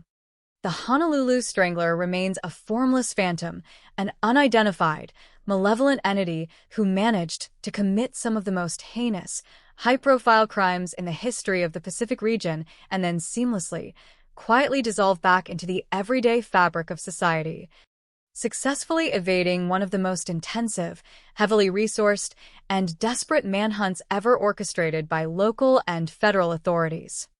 This monumental failure to secure a conviction, or even an indictment, has cemented the case as one of the most infamous, deeply frustrating, and widely discussed unsolved mysteries in the extensive annals of American law enforcement. The total lack of a legal resolution means that the narrative of Vicki's life is entirely devoid of a final, just act. There is no cathartic, public moment of a judge's gavel striking a sounding block to signify the end of a nightmare. No sentencing hearing where the shattered families can stand up in a courtroom to confront the monster who destroyed their world, and absolutely no definitive, psychological answer to the haunting, persistent question of why these specific, vibrant women were chosen as targets. For Gary Purdy, the devoted, protective husband who had worried so deeply and consistently about his young wife's safety in a transient town, the total absence of answers represents a lifelong, heavy burden, a continuous, inescapable loop of agonizing what-ifs, desperate theories, and unanswered questions surrounding those final, terrifying moments in the desolate parking lot of the Shorebird Hotel. The passage of time only compounds this trauma, forcing the families to endure the sickening possibility that the man who stole their loved ones may have gone on to live a full, uninterrupted life, enjoying the very freedoms and natural lifespan that he so violently ripped away from Vicki and the other victims. The profound, staggering injustice of the situation is continuously amplified by the sickening knowledge that the killer operated with such a terrifying, almost supernatural level of impunity, masterfully exploiting the inherent geographical constraints of an island paradise, the transient, anonymous nature of a bustling tourist mecca, and the severe, crippling technological limitations of mid-1980s forensic science to commit what essentially amounts to the perfect series of murders. However, While the killer himself may have permanently escaped the physical grasp of the law and faded into the obscurity of history, the sheer magnitude, brutality, and shock of his crimes fundamentally and irreversibly altered the entire landscape and methodology of law enforcement in the state of Hawaii. Prior to the tragic, unexpected death of Vicki Gale Purdy, the Honolulu Police Department, much like the trusting, close-knit community it served and protected, operated under the comforting but ultimately naive assumption that the unique, isolated geography and the warm, welcoming cultural spirit of Oahu offered a natural, impenetrable buffer against the type of organized, psychopathic serial predation that frequently plagued the sprawling cities of the mainland United States. The horrific, heartbreaking discovery of Vicki's bound body at the desolate Ke'ehi Lagoon, which was soon followed by the chillingly similar, ritualistic murders of Regina Sakamoto, Denise Hughes, Louise Medeiros, and Linda Pesci, violently and permanently shattered that comforting illusion, forcing the entire police department to critically evaluate and completely overhaul its approach to criminal investigation. The devastating case of the Honolulu Strangler served as a dark, painful, but entirely necessary catalyst for systemic modernization, brutally revealing the critical, fatal vulnerabilities in how local authorities handled linked homicides and driving a desperate, immediate need for advanced investigative methodologies and better interagency cooperation. In direct response to the escalating, terrifying crisis, the Honolulu Police Department was forced to reach across the ocean and forge a historic, unprecedented, and highly complex partnership with the Federal Bureau of Investigation, marking the very first time that federal psychological profiling techniques, advanced behavioral science methodologies, and massive serial crime task force structures were extensively deployed on the ground in the state of Hawaii. This landmark collaboration led to the immediate creation of the dedicated 27-member task force, a highly specialized initiative that essentially laid the foundational groundwork for how the state would eventually handle complex, multi-jurisdictional, and behaviorally driven serial crimes in the future. Because of the failures and the agonizing lessons learned during the pursuit of Vicki's killer, investigators in Hawaii were rigorously trained to look far beyond the immediate, tangible physical evidence of a bloody crime scene and to begin actively analyzing the psychological signature and behavioral fingerprint of a perpetrator, learning to identify the subtle, hidden behavioral patterns, the geographical hunting preferences, and the specific, calculated victimologies that distinctly define a serial killer's operations.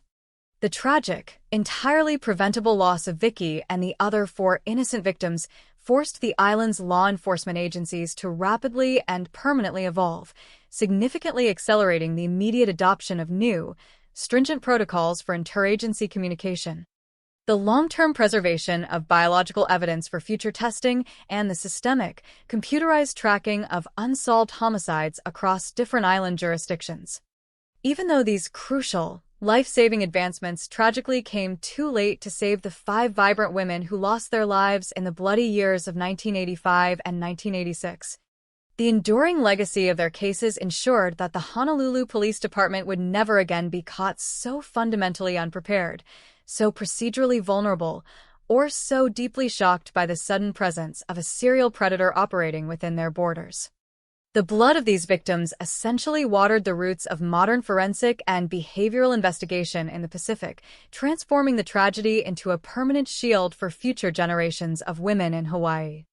Beyond the significant procedural and structural shifts within the police department, the deep, lingering psychological impact of the Honolulu Strangler on the civilian population of Oahu was absolutely profound, widely felt, and entirely irreversible. The calculated murders brutally stripped away the inherent innocence of the island, transforming the bustling, neon-lit, joyous corridors of Waikiki and the quiet, isolated, traditionally romantic stretches of the Hawaiian coastline into terrifying landscapes of potential danger and hidden threats. For years after the killings abruptly ceased, a heavy, palpable atmosphere of deep paranoia and collective trauma lingered stubbornly over the community, fundamentally altering the daily routines, social habits, and nighttime behaviors of women across the entire state who were suddenly forced to navigate their own beautiful paradise with a newfound, exhausting sense of hypervigilance and persistent fear. The terrifying, undeniable realization that a sadistic monster could effortlessly hide in plain sight, perhaps masking himself perfectly as a normal, upstanding citizen, a polite coworker, a friendly customer in a Wahiawa video store, or a quiet neighbor next door, fundamentally damaged the inherent, deeply rooted trust that had always defined the warm, welcoming spirit of Aloha. The psychological scars left by the Honolulu Strangler are woven into the cultural memory of the 1980s in Hawaii, serving as a grim milestone that strictly divides the history of the island into the naive era of safety that existed before the murders and the cautious, suspicious reality that was established afterward.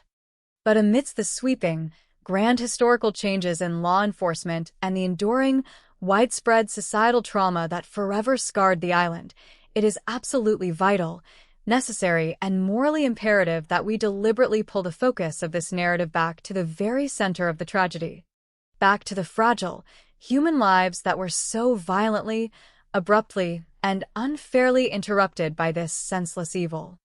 In the vast, clinical, bureaucratic machinery of a cold case investigation, where years turn into decades and files are archived in dusty boxes, it is far too easy for the beautiful victims to be tragically reduced to mere analytical statistics, to become nothing more than abstract data points on a geographic profile map, or to be remembered only as gruesome, heartbreaking photographs in an aging, yellowed forensic file.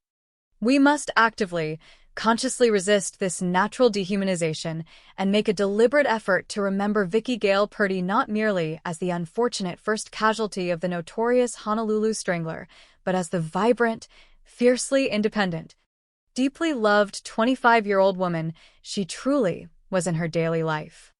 She was a deeply devoted and loving wife who had bravely traveled thousands of miles across the vast Pacific Ocean, leaving behind her familiar mainland roots to meticulously build a new home, to support her hard-working military husband, and to embrace the unique challenges of a completely new, tropical environment with an open, trusting heart and a constantly radiant, infectious smile. She was a dedicated, loyal friend, a highly sociable, deeply energetic presence who actively sought out positive human connection, who loved to engage in lively conversations, and who found genuine, simple joy in the bustling, colorful weekend crowds of the Honolulu nightlife. Her life was fundamentally characterized by a beautiful, relatable, and entirely ordinary trajectory, filled with the simple, universal human desires to work hard, to socialize with peers, to build a lasting marriage, and to safely experience the vibrant, beautiful energy of the world around her. She absolutely did not ask to become a grim symbol of lost innocence. She did not volunteer to be a historical catalyst for police reform, and she certainly did not deserve, in any conceivable universe, to have her final, desperate moments on Earth defined by absolute, suffocating terror, utter helplessness, and unspeakable physical violence in the cold, isolated darkness of a hotel parking lot. When we reflect upon the enduring, maddening mystery of her unsolved murder and the chilling legacy of the phantom who took her life, our ultimate, overriding focus must forever remain anchored in profound, unwavering empathy for the vibrant life she was violently denied and the long, happy future that was so cruelly stolen from her and her husband. The tragic, unresolved story of Vicki Gale Purdy stands today as a heartbreaking, permanent reminder of the fragile, temporary nature of our safety and the devastating, exponentially rippling consequences of unchecked, highly calculated human evil, completely destroying the illusion that any place on Earth, no matter how beautiful or seemingly peaceful, is ever entirely immune to the darkness that resides within the human soul. It is a powerful, solemn narrative that demands we actively remember and fiercely honor the victims long after the sensational headlines have faded into obscurity, ensuring with absolute certainty that their names, their bright personalities, and their deeply human stories survive the relentless, erasing passage of time, forever standing as enduring, beautiful testaments to the bright, irreplaceable lives that were so unjustly, tragically extinguished in the hidden, terrifying shadows of a Hawaiian paradise. The concept of closure is often debated among those who deeply study the psychological aftermath of violent crimes, with many seasoned experts arguing that true closure is merely a comforting myth constructed by a society that is absolutely desperate to package profound trauma into a neat, digestible narrative with a definitive, satisfying ending. But for the devastated families of unsolved murder victims like Vicky Gale Purdy, the complete absence of even a semblance of judicial resolution creates an entirely different kind of enduring agony that reverberates endlessly through the decades, transforming their personal grief into a permanent, living monument to the terrifying unknown. As the heavy years have slowly stretched into long decades, the physical and cultural landscape of Honolulu has inevitably and drastically transformed, with massive new high-rise luxury hotels casting even longer, darker shadows over the pristine, crowded beaches of Waikiki. The sprawling military installations at Pearl Harbor constantly evolving to accommodate entirely new generations of service members, and the quiet, agricultural streets of Wahiawa seeing countless new faces come and go in a continuous cycle of transient island life. Yet the invisible, chilling imprint of the Honolulu Strangler remains permanently and stubbornly etched into the cultural and historical bedrock of the island. The dedicated generation of seasoned detectives who originally walked the dusty, windswept embankment at Ke'ehi Lagoon in the bright morning light, who tirelessly and desperately interviewed the transient hotel staff under the neon glow of the city, and who obsessively staked out their primary suspects under the heavy tropical sun, have long since retired or passed away, taking with them the intimate, visceral memories of the frantic manhunt, but they have passed the heavy, heartbreaking baton of this completely unresolved nightmare down to a completely new era of modern investigators who now look at the aging, yellowed case files with a complex mix of deep historical reverence and profound professional frustration. In the modern era of complex criminal investigation, the technological tools available to law enforcement have evolved in miraculous ways that would have seemed entirely like impossible science fiction to the overwhelmed task force operating in the analog world of 1985.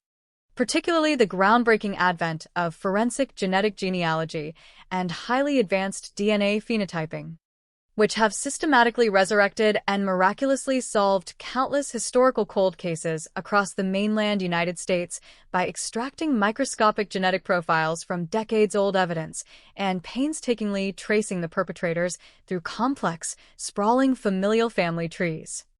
However, the profound tragedy of Vicky's specific case is deeply and tragically compounded by the harsh forensic reality of the exact era in which she was brutally murdered, a critical time long before the absolute, uncompromising necessity of preserving delicate biological evidence in highly controlled, climate-regulated environments was fully understood or systematically implemented by police departments, meaning that the physical items recovered from the desolate crime scene, if they even still exist forgotten in an evidence locker somewhere deep within the bowels of the Honolulu Police Department, may have degraded far beyond the point of any modern scientific utility. This heartbreaking, deeply frustrating technological paradox means that while the surrounding world of forensic science continues to sprint rapidly forward, bringing miraculous, belated justice and tearful answers to other grieving families across the entire nation, the terrifying case of the Honolulu Strangler remains stubbornly and agonizingly anchored in the analog past. Trapped securely behind an impenetrable wall of lost investigative opportunities and severely degraded physical evidence that absolutely no amount of modern computing power or scientific brilliance can magically reconstruct or salvage. Despite this grim, undeniable forensic reality, the high-profile case has absolutely refused to fade quietly into the comforting obscurity of forgotten history, largely due to the explosive, unprecedented rise of the modern true crime community and the relentless, passionate dedication of independent citizen sleuths, investigative journalists, and dedicated historical researchers who absolutely refuse to let the precious memories of these 5 innocent women be completely swallowed by the relentless passage of time. In the sprawling, interconnected, and constantly active digital landscape of the internet, countless investigative forums, deeply researched podcasts, and dedicated archival websites have meticulously reconstructed the tragic timeline of the terrifying 1985 and 1986 murders. Extensively poring over the publicly available police details, fiercely debating the circumstantial merits of the original suspects like the heavily scrutinized Howard Gay, and desperately searching for any overlooked behavioral pattern or forgotten geographical connection that the original investigators might have tragically missed in the chaotic, high-pressure atmosphere of the initial statewide manhunt. This massive, decentralized, and entirely unofficial digital task force serves as a remarkably powerful testament to the enduring human desire for absolute justice and the collective societal need to restore moral order to a narrative that was so violently and abruptly disrupted, proving definitively that even when the official, heavily resourced legal apparatus reaches a devastating dead end, the public consciousness will instinctively and passionately take up the heavy mantle to keep the memory of the innocent victims intensely alive in the modern discourse. For Vicki Gale Purdy, this ongoing digital resurrection means that her name, her tragic story, and the deeply unsettling circumstances of her sudden disappearance are continually introduced to entirely new generations of people who were not even born when she took that fateful midnight taxi ride to the dimly lit parking lot of the Shorebird Hotel, ensuring with absolute certainty that she is never cruelly reduced to a mere forgotten statistical anomaly in a dusty police archive. Yet, amidst the endless online theorizing, the amateur armchair psychology, and the relentless, often highly sensationalized dissection of the unidentified killer's supposed sinister motives and calculated methods, it remains absolutely critical and morally imperative to continuously anchor the entire sweeping narrative firmly back to the profound, irreplaceable human loss that sits at the very epicenter of this historical tragedy. We must deeply and empathetically consider the immeasurable, cascading ripple effects of her brutal murder, specifically the way the violent, sudden theft of her young life completely altered the entire trajectory of her devoted husband Gary's existence, fundamentally shattering the secure, loving partnership they had painstakingly built together far from home, and cruelly replacing his bright future with a hollow, agonizing void of entirely unanswered questions and perpetual, unyielding grief. We must actively remember the profound, lingering trauma inflicted upon the tight-knit military community at Pearl Harbor and the diverse civilian population in Wahiawa, where the sudden, inexplicable disappearance of a friendly, highly familiar face from the local neighborhood video store sent a chilling, undeniable, and deeply terrifying message that the assumed protective boundaries of their beautiful island home had been permanently breached by a sophisticated, remorseless, and highly organized predator. The brutal, undeniable reality of her death shattered the fundamental, deeply comforting illusion that the breathtaking natural beauty of the Hawaiian Islands inherently offered a mystical protective shield against the darkest, most depraved aspects of human nature, violently and explicitly demonstrating that pure evil absolutely does not respect geographical boundaries, cultural warmth, the spirit of aloha, or the completely innocent intentions of a vibrant young woman simply trying to enjoy a well-deserved weekend night out with her close friends. When we speak her name today in the context of this enduring mystery, we must actively strip away the clinical, dehumanizing, and sterile terminology of police crime scene reports and psychological suspect profiles, and instead vividly visualize the highly energetic, sociable 25-year-old woman who deeply loved the simple, joyful act of connecting with others, who enthusiastically embraced the bustling energy of her tropical environment, and who possessed a bright, incredibly trusting spirit that was ultimately tragically exploited by a calculated phantom who seamlessly hid within the crowded anonymity of a massive tourist paradise. The profound, enduring injustice of her unsolved murder demands that we carry her memory forward not merely as a terrifying cautionary tale or a fascinating intellectual puzzle to be endlessly debated on the internet, but as a solemn, ongoing tribute to a beautiful life that was unjustly stolen and a stark, uncompromising reminder of the fundamental moral duty we all owe to constantly protect the vulnerable members of our society from the unseen dangers lurking in the shadows. As we deeply reflect upon the long, terrifying dark shadow cast by the Honolulu Strangler across the history of Oahu, we are forced to fully confront the deeply uncomfortable, highly terrifying reality that the unidentified perpetrator, if he somehow managed to survive the intervening decades without facing consequence, may have actually walked freely among the very community he terrorized, hiding his monstrous past seamlessly behind the mundane, completely ordinary facade of an average life. Completely unburdened by the crushing weight of the legal accountability and societal retribution he so successfully and infuriatingly evaded. This chilling, deeply unsettling possibility only drastically amplifies the absolute necessity of keeping the historical spotlight fixed firmly and permanently upon the victims themselves. Ensuring that the killer's ultimate legacy in the annals of history is not defined by his successful evasion of the law or his tactical brilliance, but rather by the enduring, highly resilient memory of the beautiful, innocent women he deliberately sought to destroy and erase from the world.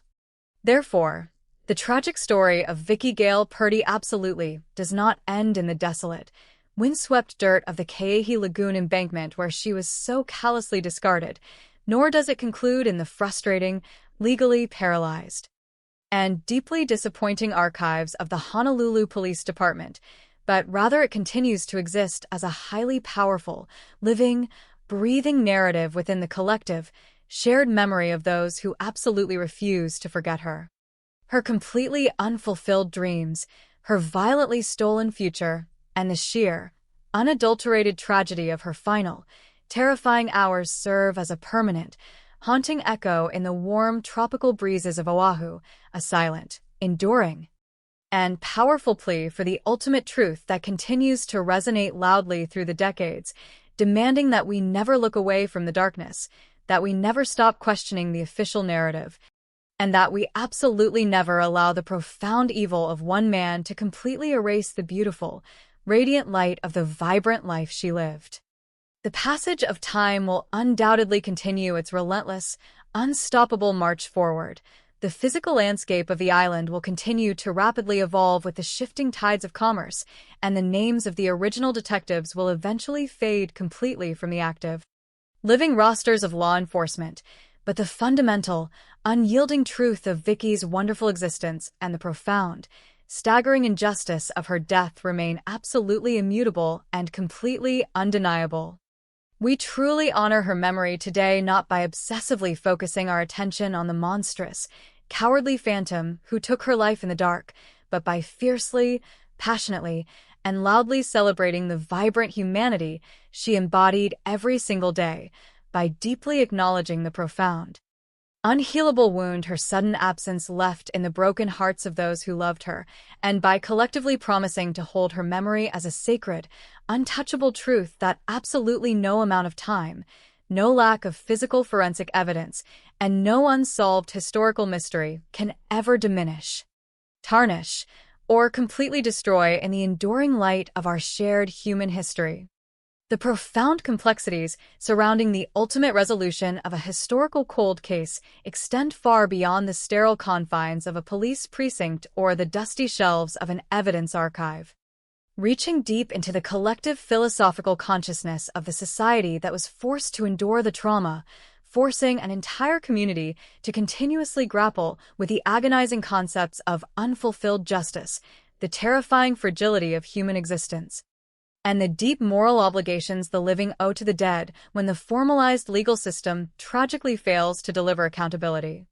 As we reach the absolute culmination of this exhaustive exploration into the devastating abduction and murder of Vicki Gale Purdy, it becomes entirely necessary to transcend the strictly chronological recounting of investigative dead ends and forensic limitations, and instead venture into a much broader, deeply introspective examination of what it truly means for a society to carry the heavy, unyielding burden of an unsolved serial murder for over 4 long decades without ever surrendering the fundamental hope for truth.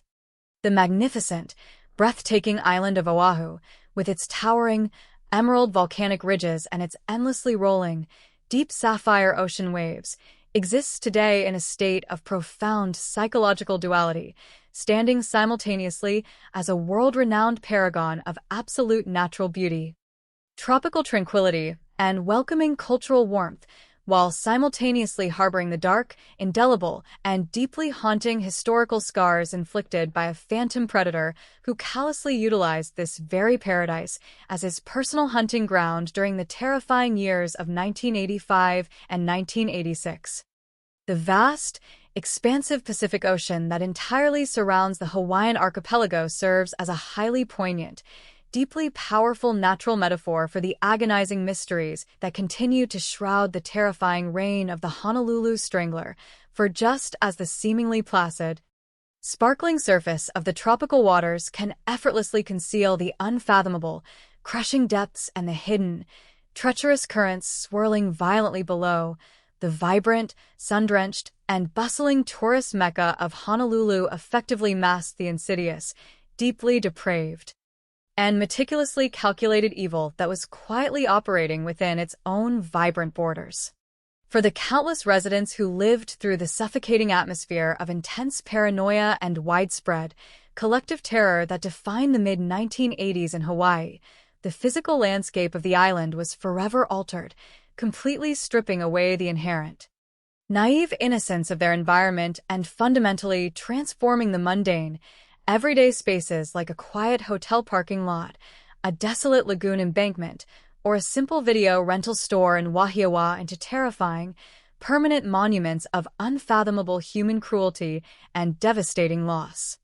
The brutal, unsolved murder of Vicki Gale Purdy essentially represented the violent, unceremonious shattering of a deeply cherished social contract, completely destroying the comforting, long-held illusion that the sheer geographic isolation of the island and the deeply embedded cultural ethos of aloha could somehow provide a mystical, impenetrable barrier against the highly organized, psychopathic violence that the residents had previously only observed from afar on the evening news broadcasts originating from the distant, chaotic mainland. When we deeply consider the agonizing, prolonged passage of time in the context of this specific tragedy, we must profoundly acknowledge that the complete lack of judicial resolution does not simply freeze the trauma in the past, but rather allows it to actively, continuously bleed into the present, demanding a relentless, emotionally exhausting emotional toll from the surviving family members who are forced to wake up every single morning into a world where the monster who absolutely destroyed their lives has never been named, never been handcuffed, and never been forced to face the catastrophic consequences of his depraved actions. The heavy, unyielding psychological burden placed upon the shoulders of Vicki's husband, Gary Purdy, represents a deeply heartbreaking, entirely unique form of perpetual emotional purgatory, a lifelong, involuntary endurance test wherein the natural, necessary grieving process is constantly, violently interrupted by the agonizing, entirely unanswerable questions surrounding those final, terrifying hours of his young wife's life. To fully understand the sheer magnitude of this devastating injustice, we must actively and vividly visualize the crushing weight of navigating a long, continuous existence entirely devoid of the basic, fundamental human right to know the absolute truth, completely denied the cathartic, publicly witnessed moment of legal retribution that society typically relies upon to restore a fragile sense of moral equilibrium after a devastating, violent transgression. Furthermore, the terrifying, undeniable reality that the unidentified perpetrator, assuming he survived the intervening decades and avoided incarceration for other unrelated offenses, may have seamlessly reintegrated himself into the very fabric of society, living a completely mundane, uninterrupted, and ostensibly normal life, introduces a profound, deeply unsettling existential horror that completely transcends the standard parameters of a traditional true crime narrative. The chilling possibility that the man responsible for binding, assaulting, and violently extinguishing the bright, vibrant lives of 5 innocent women could have spent the subsequent decades casually shopping in local grocery stores, attending community events, forming new relationships, and peacefully growing old without ever feeling the heavy, cold hand of law enforcement upon his shoulder, represents an absolute, staggering failure of the cosmic scales of justice. This deeply disturbing, highly probable scenario completely challenges our fundamental, desperately held societal belief in a just and orderly universe, violently forcing us to confront the terrifying, highly uncomfortable truth that sometimes pure, unadulterated evil completely succeeds in its dark objectives, effectively outsmarting the combined, heavily resourced efforts of local police departments, federal behavioral experts, and advanced forensic science, and disappearing forever into the vast, anonymous crowds of modern civilization.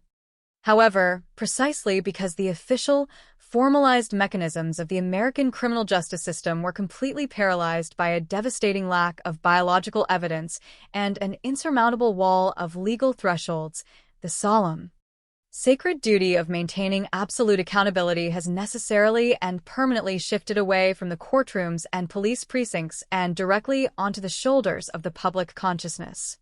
In the total absence of a jury verdict, a judge's final sentence, or a prison cell to physically contain the killer, our collective, unwavering societal memory becomes the absolute ultimate, enduring form of resistance against the darkness, serving as a powerful, unbreakable, and continuously burning vigil that fiercely rejects the killer's ultimate objective of completely erasing his victims from the historical record. The modern, deeply interconnected true crime community, heavily armed with global digital archives, independent investigative podcasts, and deeply passionate citizen researchers, essentially acts as a massive, decentralized, and highly dedicated Supreme Court of Public Opinion, continuously dragging the tragic details of the Honolulu Strangler case out of the dusty, forgotten archives of the 1980s and thrusting them repeatedly into the bright, unforgiving light of the contemporary era. This relentless, ongoing digital excavation of the case absolutely guarantees that the terrifying shadow of the killer can never truly rest in complete obscurity, constantly keeping the intense pressure alive and maintaining a fragile, flickering hope that one day, perhaps through a miraculous, entirely unexpected technological breakthrough in forensic genealogy, a sudden deathbed confession, or the belated discovery of a long-hidden, damning piece of physical evidence, the impenetrable wall of silence surrounding the case will finally shatter. Yet, even as we remain fiercely dedicated to the pursuit of the ultimate truth, it is absolutely essential, profoundly necessary, and deeply moral that we continuously, deliberately recalibrate the primary focus of our historical lens, completely stripping away the morbid, sensationalized fascination with the unidentified predator and redirecting the entirety of our empathy, our profound respect, and our emotional energy toward the beautiful, completely irreplaceable human beings whose lives were so brutally and unfairly cut short. The tragic, unresolved story of Vicky Gale Purdy is not fundamentally a story about a brilliant, elusive serial killer who successfully outsmarted the authorities, but rather it is a deeply human, profoundly heartbreaking narrative about a vibrant, energetic, 25-year-old woman who simply loved the ocean breeze, who cherished her weekend outings with friends, who deeply loved her husband, and who possessed an entire, beautiful lifetime of unfulfilled potential that was violently stolen from her in a matter of agonizing moments. We must deliberately choose to define her legacy entirely by the bright, joyous, and sociable manner in which she actively lived her daily life, completely refusing to let her identity be permanently overshadowed by the horrific, terrifying circumstances of her death or the enduring anonymity of the coward who attacked her in the dark.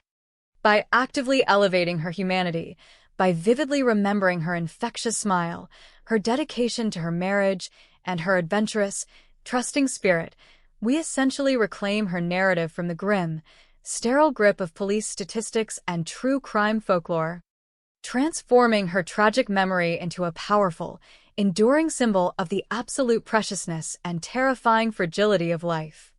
The story of the Honolulu Strangler ultimately serves as a stark, permanent, and highly sobering reminder that our absolute safety is often merely a comforting illusion, but it also simultaneously serves as a deeply profound, incredibly powerful testament to the enduring, unbreakable resilience of the human spirit, the deeply ingrained societal demand for ultimate truth, and the beautiful, unyielding power of collective memory to honor the fallen.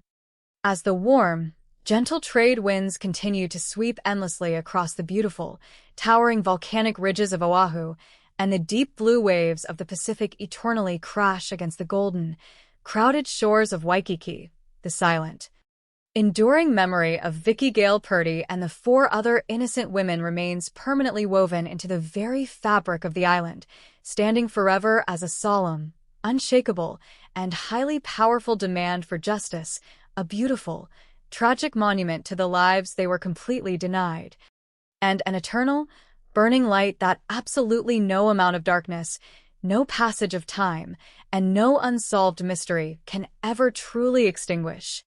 As we bring this exhaustive, deeply harrowing journey through the darkest, most terrifying corridors of Hawaiian criminal history to its absolute, final conclusion, it is entirely necessary and profoundly moral to stand back and comprehensively survey the immense, devastating landscape of loss that was permanently carved into the beautiful, breathtaking island of Oahu during the terrifying years of 1985 and 1986 by the unidentified phantom known to the world as the Honolulu Strangler.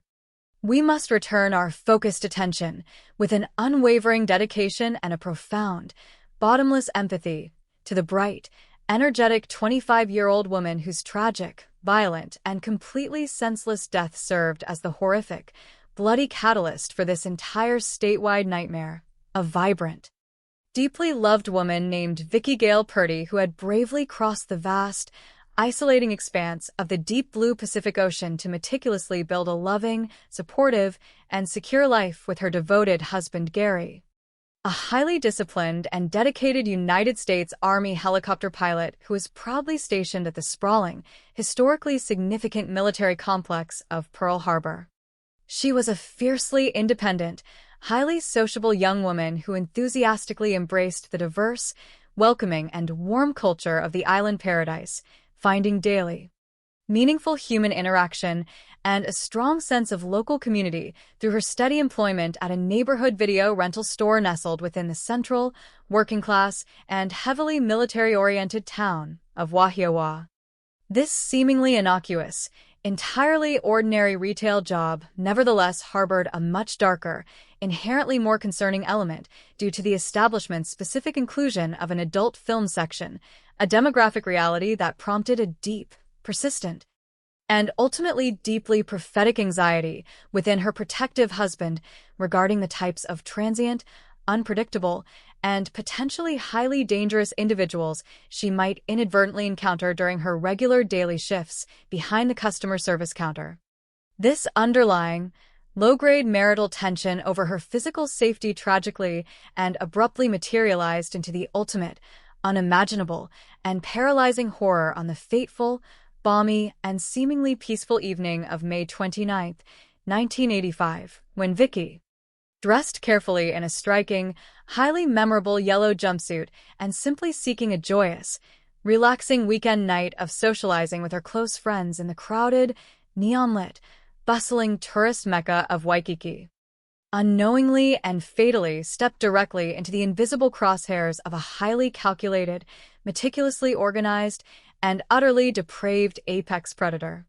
The chilling, undeniable, and deeply frustrating facts of that specific midnight hour remain permanently and stubbornly etched into the official historical record of the state, detailing exactly how a completely unsuspecting, hardworking taxi driver safely transported her from the crowded entertainment district to the dim, isolated, and quiet parking lot of the Shorebird Hotel, casually watching her step out into the humid, salt-kissed tropical air and walk purposefully toward her parked vehicle, entirely unknowingly providing the very last verified, objective visual confirmation of her vibrant life before she was violently, silently and efficiently intercepted by an invisible, monstrous force that left behind absolutely no immediate witnesses, no signs of a desperate, bloody physical struggle on the asphalt, and no immediate forensic clues, save for a single, fresh, highly mysterious dent left upon the metal frame of her abandoned car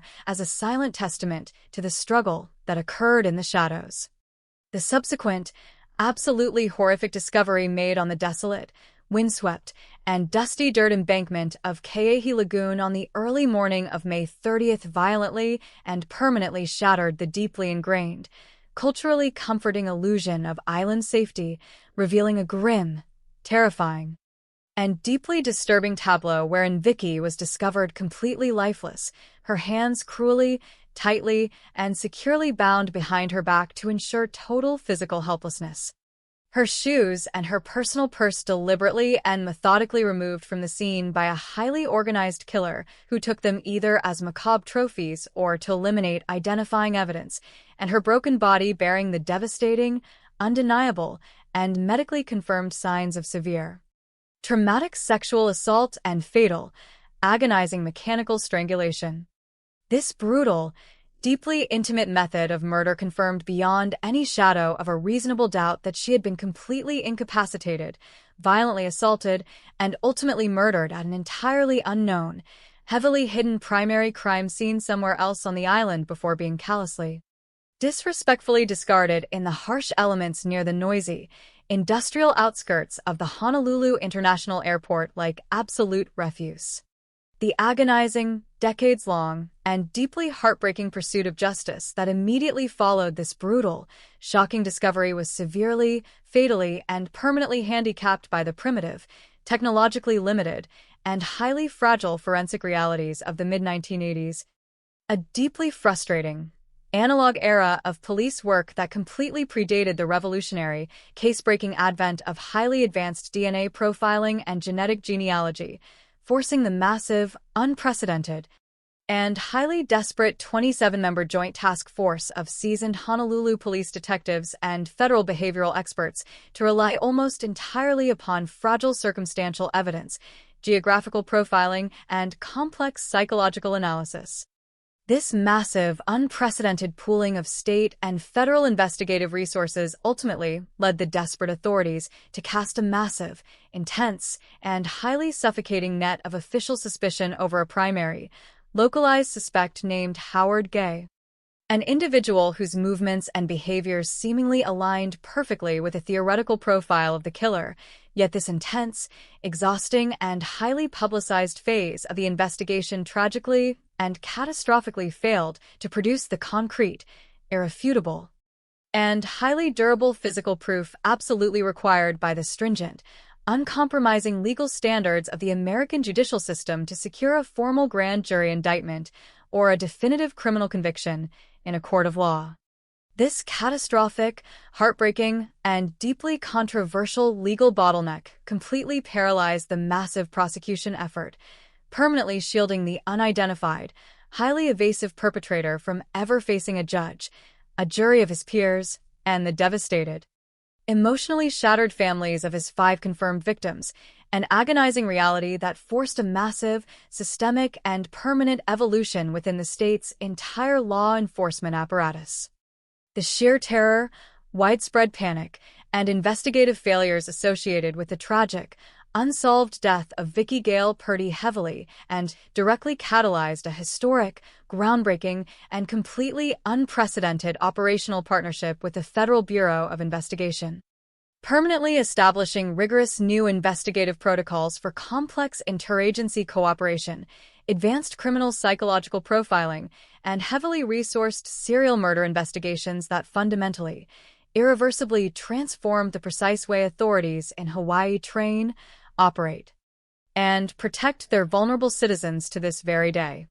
The blood of Vicky Gale Purdy, along with the subsequent, equally tragic murders of Regina Sakamoto, Denise Hughes, Louise Medeiros, and Linda Pesci, essentially served as the incredibly high, deeply unfair, and completely agonizing price exacted for the modernization of the Pacific law enforcement infrastructure, ensuring that the local police departments would never again be caught completely unaware, technologically vulnerable, or strategically unprepared for the sudden, terrifying emergence of a psychopathic serial predator operating efficiently within their isolated, geographically restricted borders. Yet, even as we extensively document and deeply analyze these sweeping, massive institutional changes, the heavily evolved police procedures, and the enduring, maddening, and highly complex legal mystery of the frozen cold case, the absolute, most vital, and profoundly moral responsibility we bear as a conscious society that consumes, analyzes, and shares these incredibly tragic historical narratives is to fiercely, uncompromisingly, and loudly reject the unidentified killer's ultimate, deeply depraved goal of permanently erasing his innocent victims from the face of the earth.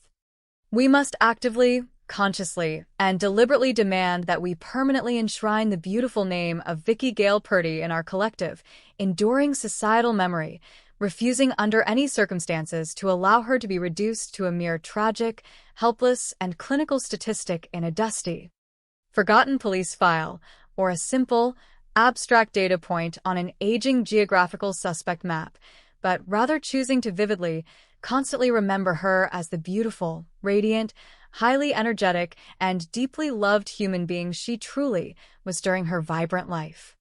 We must ensure with absolute, unyielding certainty that her bright, trusting, and inherently good spirit forever completely outshines the cowardly, nameless, and faceless phantom who violently attacked her from the absolute darkness of a hotel parking lot. And we must guarantee that her completely unjust, devastating, and untimely end serves as an eternal, highly powerful, and unbreakable reminder of our shared, fundamental moral obligation to fiercely protect the most vulnerable members of our society.